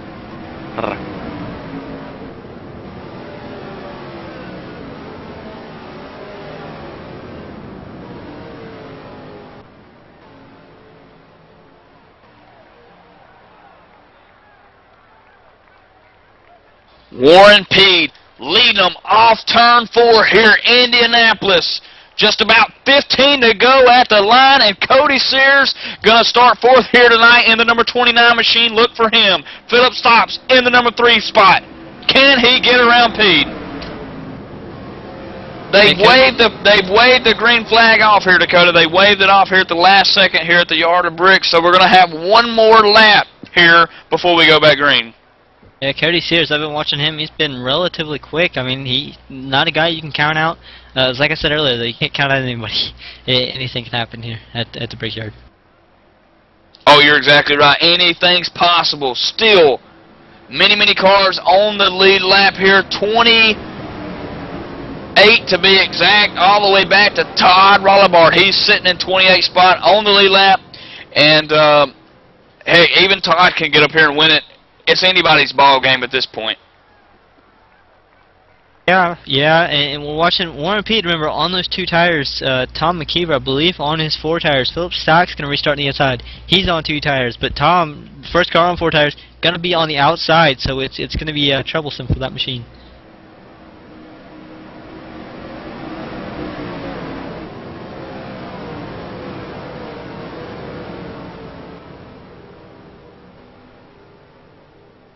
Dakota, we are edging ever so closely to the finish here at the Brickyard, sponsored by Hostile Contact Simulation Servers, HostileContact.com, baby. Check them out. Servers galore for all kinds of games. But meanwhile, coming out of 3 here, getting ready to take the green flag, Warren Peed, probably about as nervous as a bat in the daylight, baby.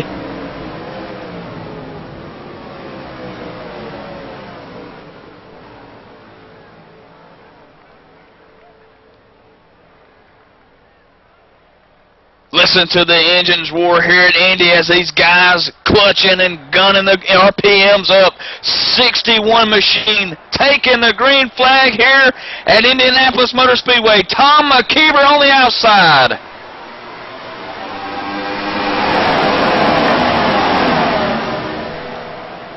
Looks like Philip Stocks underneath McKeever here into 1, might hold the position. Warren Peed, meanwhile, looking in the rearview mirror, hoping that no one can catch him. Tom McKeever on the back bumper, though, of Warren Peed into 2, coming down the backstretch.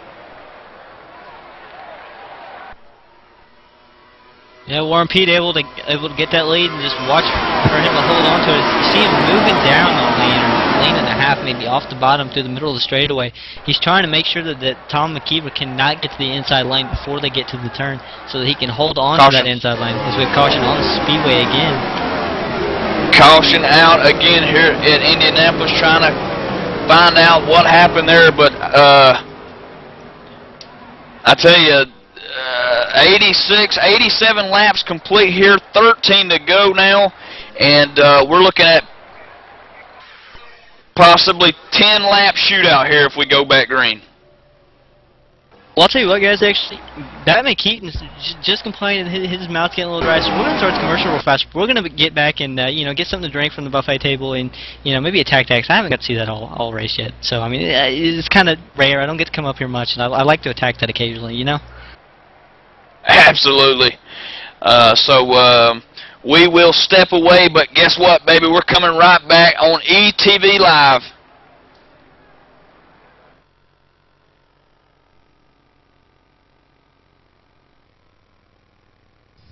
Hey dude, are you ready to rock and roll? If that's cool, then you need to do it over at HD Radio Network. HD Radio Network, 4 stations broadcasting 24/7 with everything from metal favorites to the 80s classic rock like legendary Leonard Skinner, Electric Light Orchestra, Foreigner, and bone-rattling, skull-crushing rock and roll on hard driving radio. And partnered with Nuff World Simulation Gaming, check out the HD Radio Network's Nuff Radio with Bear Factory, Stone Temple Pilots, Def Leppard, and a whole lot more.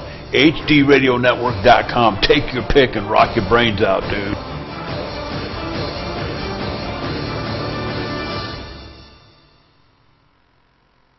Hey, JD here with ETV Live, and let me tell you something. If it's too big for the pickup truck and you need to move it, there's only one trucking company you need to call, and don't bother with the Yellow Pages, cowboy. I'll give you that number in a minute. Manufactured goods, automotive, technical equipment, furniture, even if you need a reefer, Gary Mercer Trucking Incorporated is the only choice, cowboy. With locations in Mississauga, Ontario, Canada, Rancho Cucamonga, California, if you need to move it, store it, and keep it cold, you need to call Gary Mercer Trucking Incorporated. Long haul, short haul, or just across town, Gary Mercer has the best trained and qualified drivers to get your load from point A to point B with professionalism and on time. So remember, Hoss, if it don't fit in a pickup truck, you're going to need a real truck, cowboy. Sponsors of ETV Live's Friday Night Showdown, Gary Mercer Trucking Incorporated, 1-800-668-2980. Our Factor 2 servers now available at hostlecontact.com. You order your server now at the introductory price of only $1.49 USD per slot. We will automatically upgrade your server to the full release R Factor 2 game as soon as it is released from beta. Hostlecontact.com now offering R Factor 2 beta servers for all pre-release orders. Our pre-release price is $1.49 a slot. This price will be adjusted as we evaluate resource usage, racers anti-cheat, and R Factor hot lots will be available soon.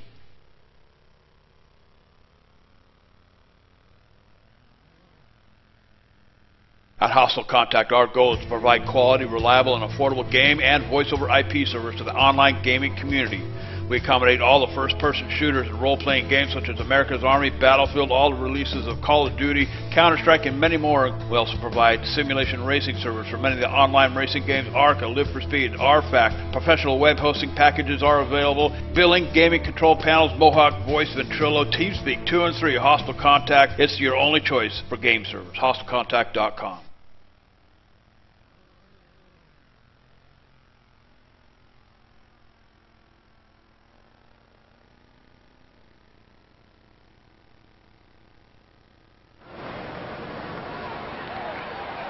Welcome back to Indianapolis Motor Speedway, Dakota. 11 to go this time by. Still under caution. Warren Pede out front. Terry Mill. We need to go ahead and discuss the pit strategy here. A lot of the big name hitters pitted here, Dakota. Yeah, but one of them that didn't, Warren Pede, and I mean, he was looking really fast. I know Terry Milford might have something for him. Tony Oscar, we've seen him up front. 11, Mike Kebb, but I mean, those are the guys that look like they more stayed out or went and took 2 tires. And Warren Pede, I mean, he's really got a really good car, and I think he's put himself in a good position to win the race. Hey guys, guess where we're going next week or tomorrow night? Can I guess Indy? We're going IndyCar racing. I was close. If you're wondering where Philip Stocks is at on the chart and Tom McKeever, they are sitting 23rd and 24th, buddy.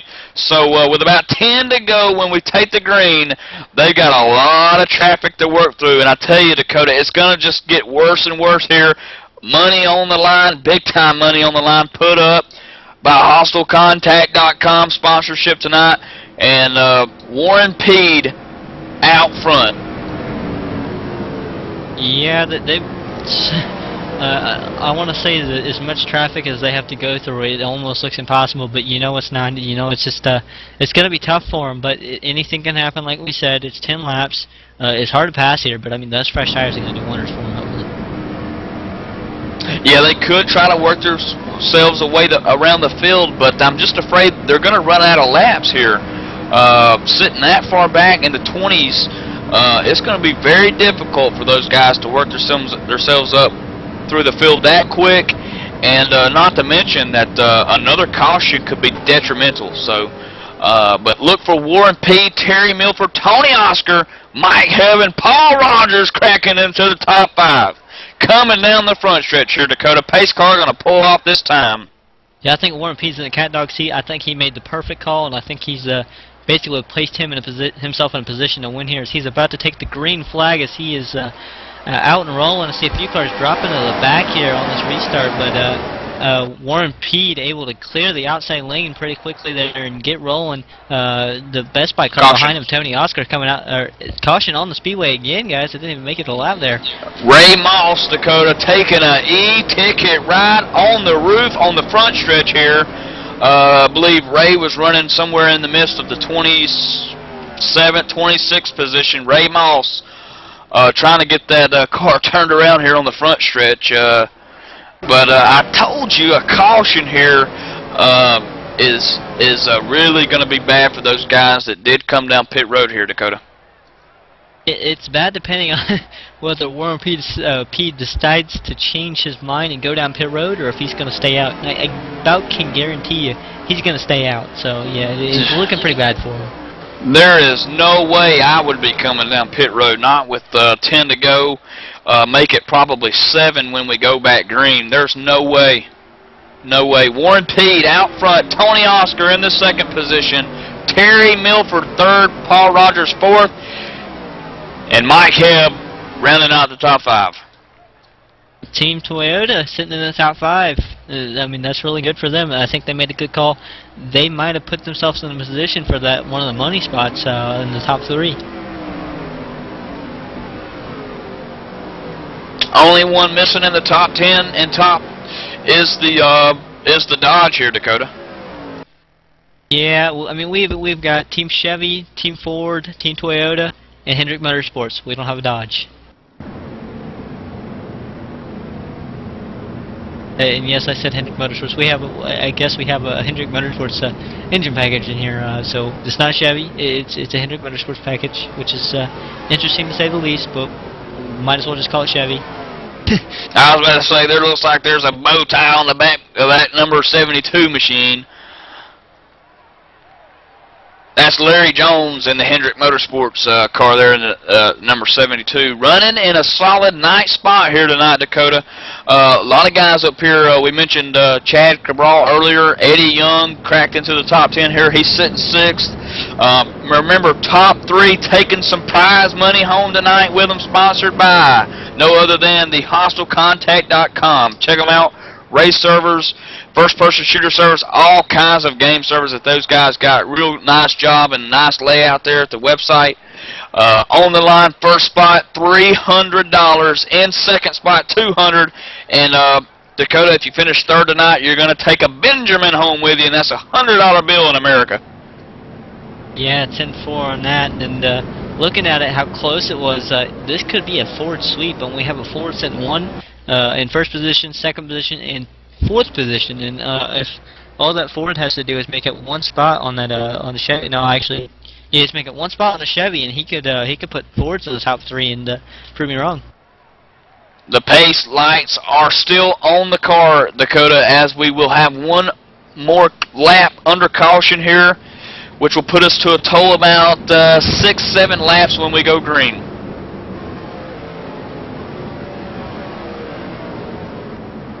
Going to be real fun to watch these closing laps here as these guys compete not for points, baby, but for money.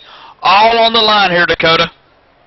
Yeah, guys, and I just had Gary Maydew come up the back door, come into the booth here. We're just going to ask him a few questions. Gary, what happened on your wreck there, bud?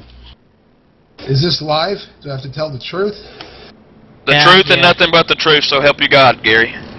We just had a good car, and I know Tony was behind us, and had a good entrance. I moved up just a little bit, tried slowing down. I felt an arrow push from my back, so tried saving it and closed my eyes when I came to a stop and prayed, and bam. Gary, you were fast all night, man, and how did you manage to stay up front as long as you did? You kind of went back on pit strategy, but you ran yourself back up to the front. How'd you do it every time? Just taking advantage of people's small mistakes, working with some of the guys on the track, working with my teammate, Dan Mueller. Dan Mueller been fast all night as well, so you guys really have the edge on the cars tonight. Yeah, it's been a week and a half of practice and some races, and we know what we wanted out of our car. We know what we can do, and we know one thing, man. We were really, really hot on restarts. We can take high side, low side, anything. That car's stuck. Gary, this is Mike Keaton. I gotta ask you about Mueller and McKeever. They're taking the pit stop earlier. They worked themselves all the way back to 24th and 23rd doing that. And I think Pete's paying the dividend of that move by those guys. Do you second question them doing that? Yeah, I got him on a separate whisper bind because Dan has some other guys on, and they're saying there was a big mistake, very big mistake what they made. Yeah, I tell you, we were going crazy on the broadcast saying, what are they doing? But I tell you, you never know. Strategies can work out here. This is Indianapolis, but this is the Brickyard 400, so anything can happen. And Warren Pete has shown that. He's out front and been consistent all night. But I tell you, he's got a tough competition group behind him. Got Oscar, Milford, Rogers, Hebb, Young, Cabral, Perry, and Larry Jones, and the top 9 there that he's got to compete with. Yeah, there's a lot of good cars up front. Like you said, Oscar, and Warren's got a little bit, it looks like, right front damage, but these cars really hold well here. Yeah, and don't forget that 54 Hostile Contact car, too. Chad? Yeah, Chad Crubble. We mentioned his name quite a lot tonight. He's worked himself up into the top 10 and pretty much stayed there all night as he's still got a chance to win. I mentioned it's anybody's ball game at this point, Gary. Anybody can win the money tonight, and they're going to be dealing it out here at Indianapolis with about 6-7 to go when we take the green here.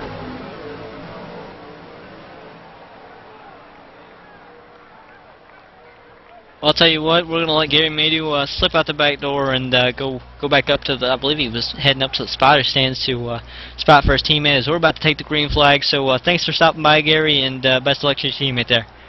Thanks a lot, guys. Pleasure. Warren Pete leading them to the green flag at Indianapolis Motor Speedway. 7 to go at the Brickyard, Dakota. Yes, sir, and Warren Pete getting a great start, able to get to the inside there. Ooh, almost contact as they're just about shoving for the lead there with a few amount of laps to go here. I mean, Tony Oster trying as hard as he can get to Warren Pete's bumper and maybe get around him here. A 3-car battle up front for the money position. Warren Pete, Tony Oster, Terry Milford. Warren Pete again dropping down. If they get close and he's able to do that, they won't be able to get to the inside lane and be able to take that spot from him. As you see him kind of pushing up, that's what I've kind of noticed in the middle of the corner. Warren Pete getting maybe a little bit tight. Caution out, Dakota. Caution out at Indianapolis. Looks like the Gary Cross involved in a wreck there. He was running in the 23rd position in the number 69 machine. Caution out. And Dakota, 95 of 100 laps completed here. Do you think we'll see a green-white checkered? We may. I think we've seen a few quick cautions tonight. I mean, it's really going to depend on how fast they get all the damage and everything cleaned up off the track right now. I tell you what, if this thing goes back green, Warren Pete's going to be one nerve-wracked guy. Warren Pete from Australia, down under, sitting in the #1 spot right now, Dakota.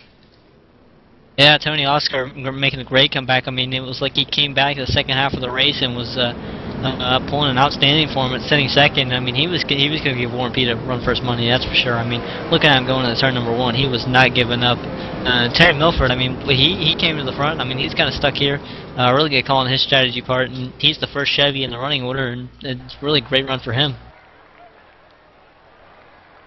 Trying to get confirmation if these guys are going to go back green. Right now, top 5, Warren Peed, Tony Oscar, Terry Milford, Paul Rogers, and Mike Hebb in that number 5 position.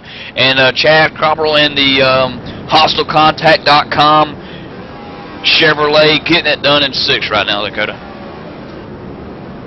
7th, we have Eddie Young in the number 20 car, and I mean, I don't think we've seen a whole lot of him, and he's just kind of creeped up in the top 10. Great performance by him, strategy call as well. Larry Jones in the 72, we were talking about his make earlier. He's sitting in 8th, and in 9th we have the 28 of Ed Perry.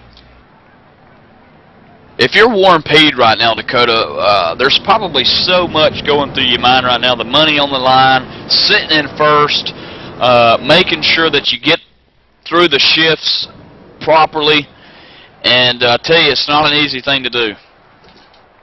No, it's not. Coming down the last few laps, it's really nerve-wracking. I mean, more than what you might think.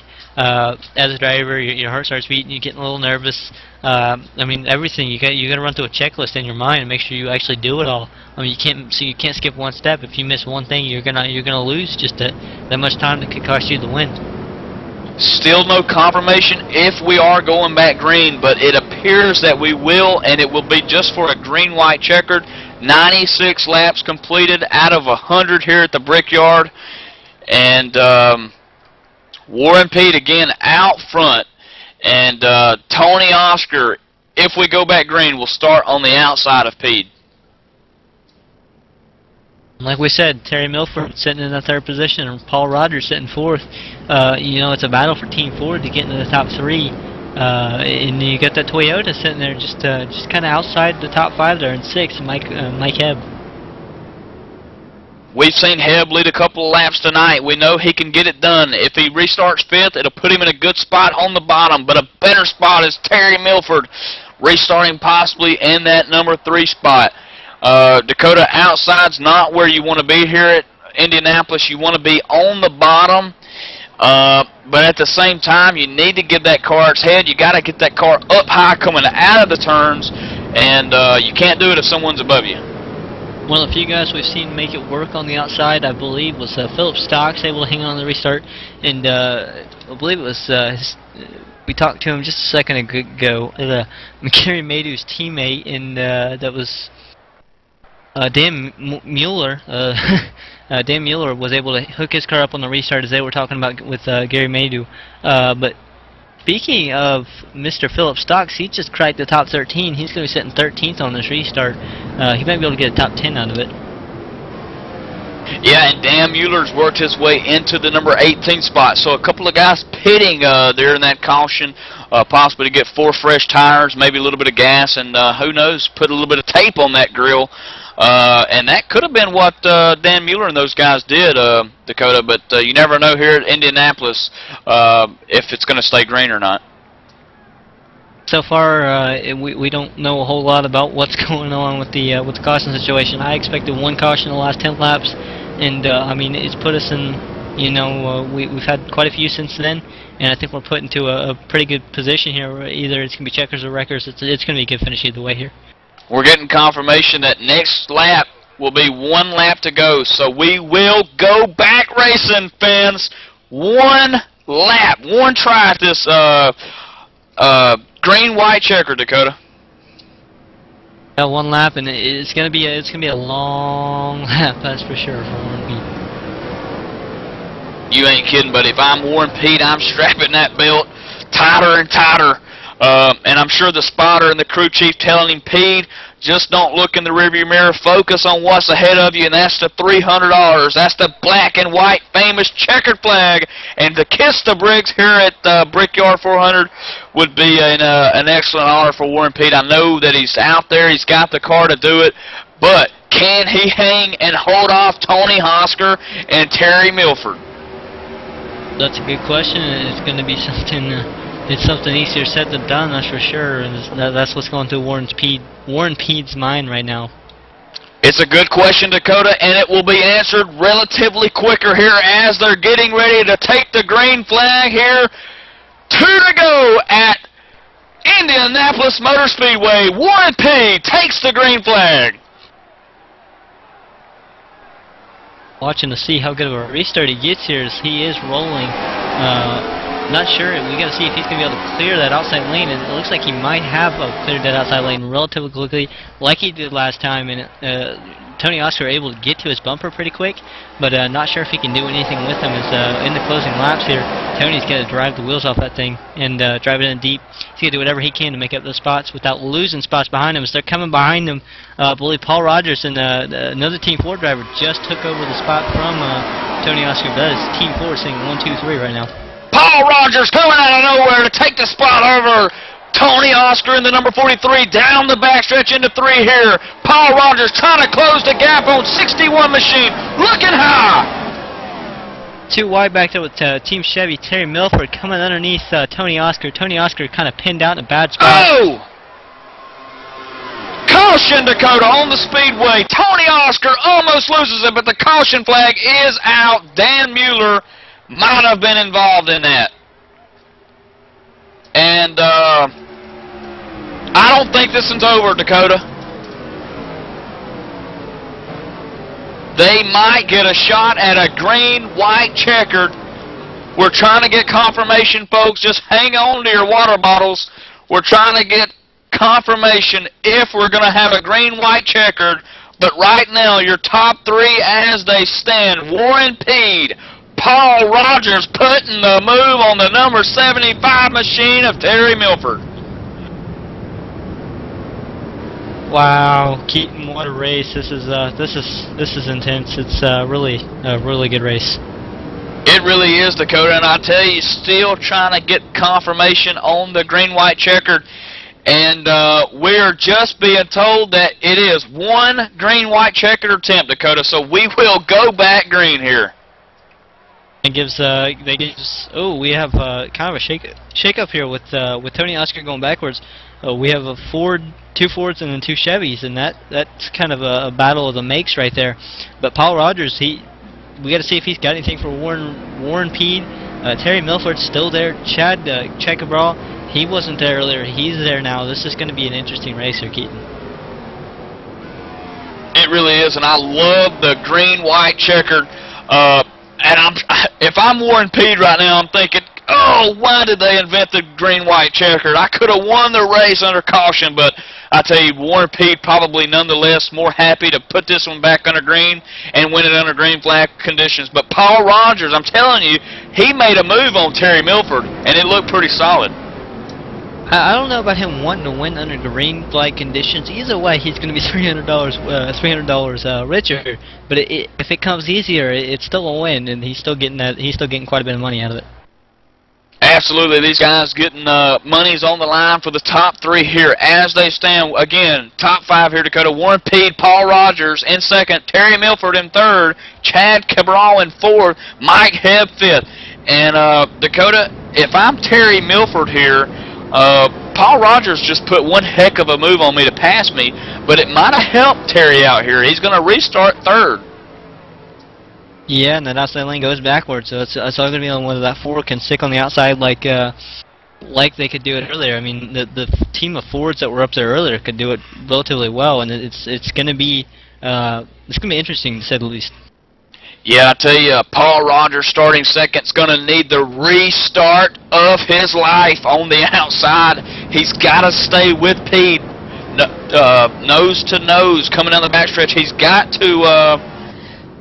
to have a good start here to try to make some sort of move. The high side here at Indianapolis, we've seen it work a little bit, Dakota, but it's really not where you want to be here.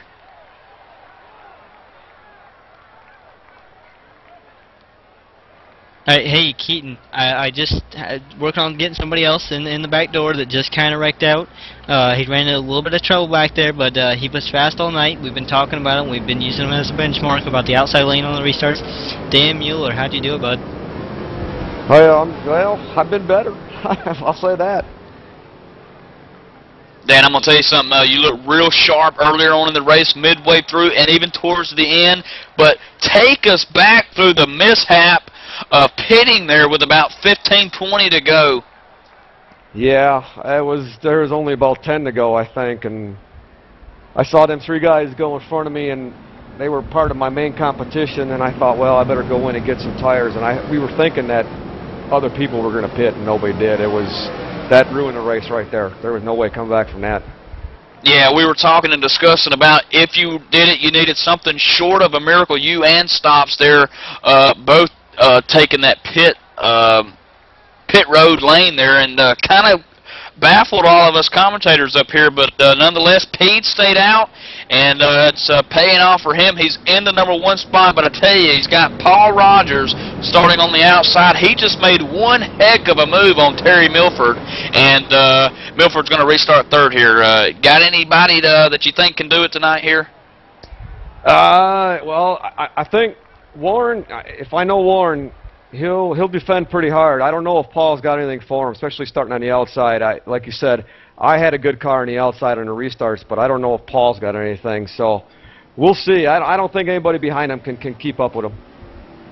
Just like Earnhardt said, you're going to need more in a car to get around me for this win, buddy. And that's probably what's going on in the head of Warren Pete as he sits out at front, Dakota here. Going to take the green flag this time by. And we're going to have a green-white checkered, bud. Yeah, well, first off, I just want to thank Dan Mueller for stopping by in the booth with us. Hey, no problem, guys. I really appreciate it. Anytime. All right, Dan. Well, we're going to cut you loose as we're about to go green flag racing, as Keaton said, and this is going to be this is going to come down to the last lap, I think. Unless there's a caution, it's going to come to the line possibly. Again, Paul Rogers on the outside, going to need the restart of his life. Make sure that sucker's in second gear and gear it on up as they come out of 4 here, Dakota, taking the green flag for what could be the last time at Indianapolis Motor Speedway. Now watch for Warren Pete not to mess up his restart. He's got to do as best as he can to get the restarts he's been getting all night. It's Warren Pete is off and away. The green flag is in the air right now, Keaton. Green flag is out. Next flag that comes out on the Speedway won't be yellow, it'll be white as the 75 gets into Rogers just a little bit, getting him a little bit unsettled. Terry Milford in the second. Caution out, Dakota. Huge wreck behind him. Huge wreck on the Speedway here, Dakota. Oh, they're piling up. Tom McKeever involved. Chad Cabral's involved. Oh, man. All we can say is congratulations, Warren Pete, on the win, because the race is going to be officially over, I do believe. And if that pass stands for Terry Milford, it will be the Move of the Race award, buddy. I tell you, he put one smoking crossover move on that 21 machine of Paul Rogers to take that second spot and $200.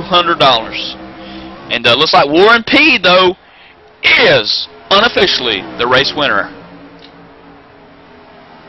That was that was more than a race. That was insane, intense, and that was just wow, Keaton. Wow, that's the words I have for it.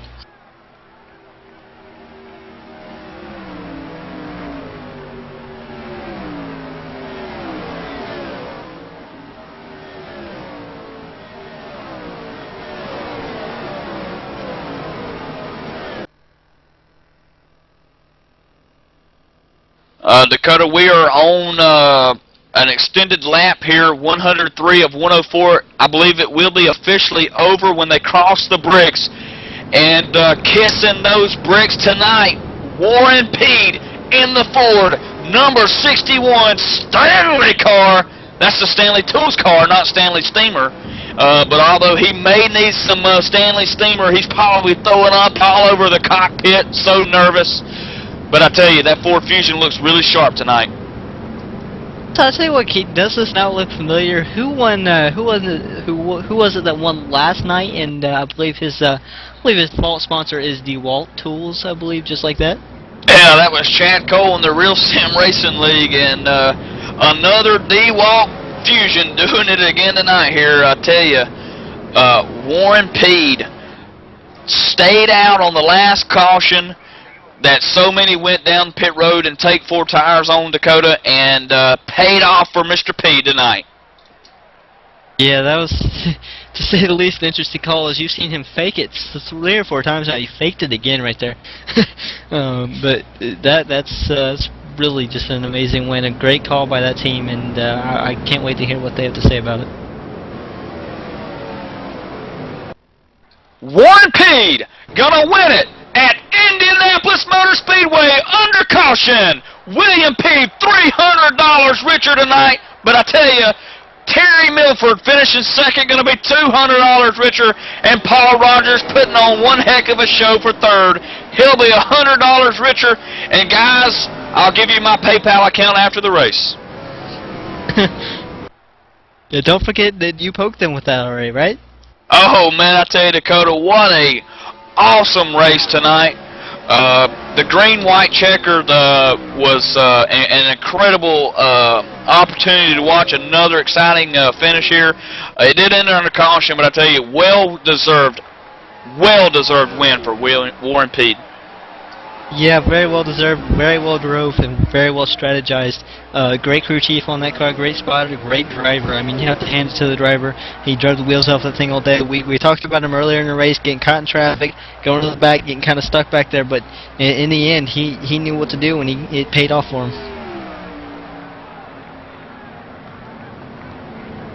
Sure did. Warren Peed, race winner tonight. Going to see if we can get him in the broadcast booth here and get him interviewed. Tell you what, he put on one heck of a show, and he deserves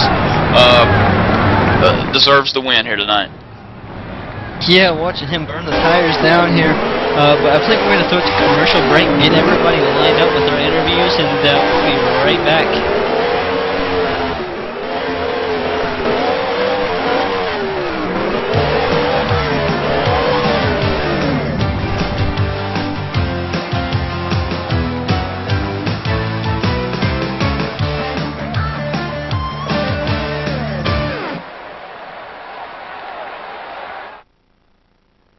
Who else was it?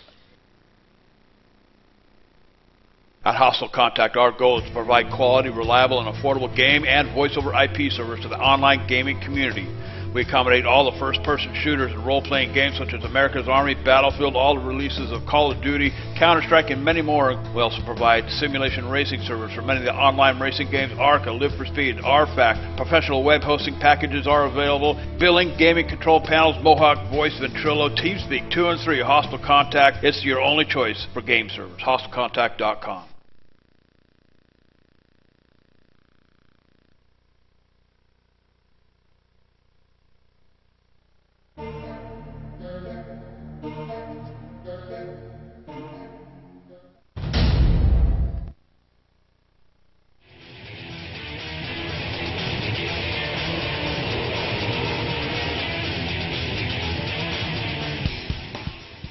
Stock Car Evolution 2012 brings the intensity, grit, and roaring sound of NASCAR to the PC and R Factor.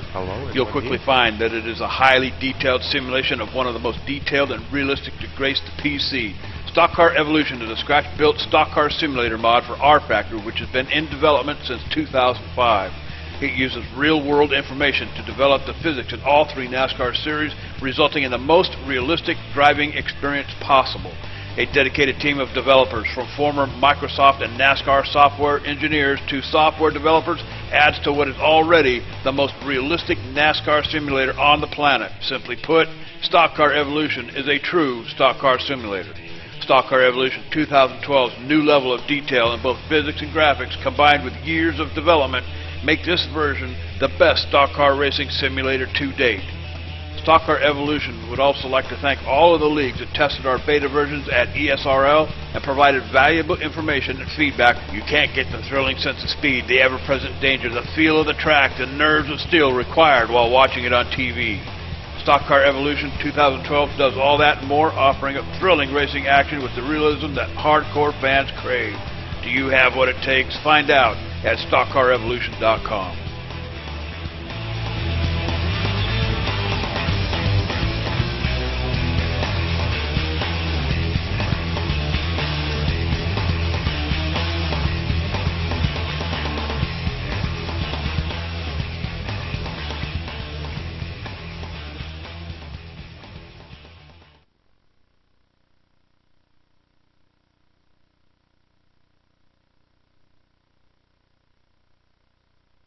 All right, back live here at Indianapolis with the post-race show.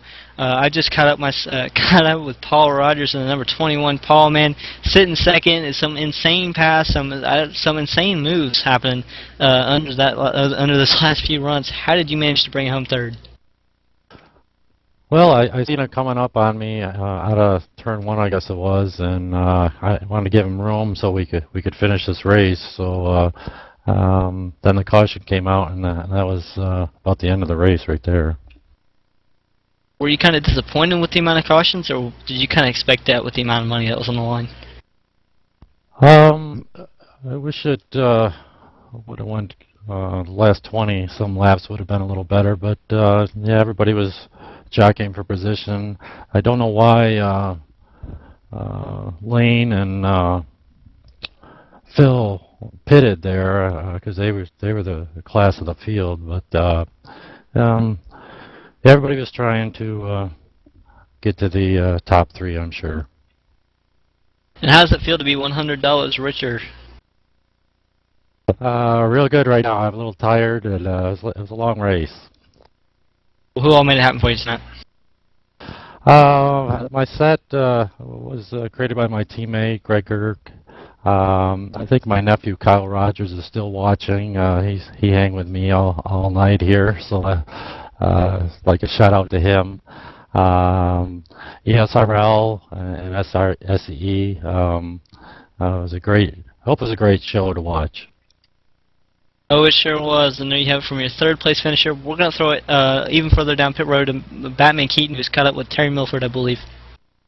That's right, standing here with Terry Milford. Terry, Paul Rogers putting one heck of a move on you just moments before the caution come out, and then the restart, the green, white, checkered. Coming to the line, you put one stallion of a move on Paul Rogers to take over that number 2 spot, rewarding yourself with $200 tonight. How does it feel, Terry? Well, that feels really good. And I got to thank ETV for putting this on. We really appreciate you guys putting us on live TV, as well as ESRL and SCE and Hostile Contact. I just thank my sponsors, Cessna and Callaway Golf, the PGA, to just put us in this deal. And we're kind of running a strategy race and just trying to put ourselves in the top 10 with 20 to go.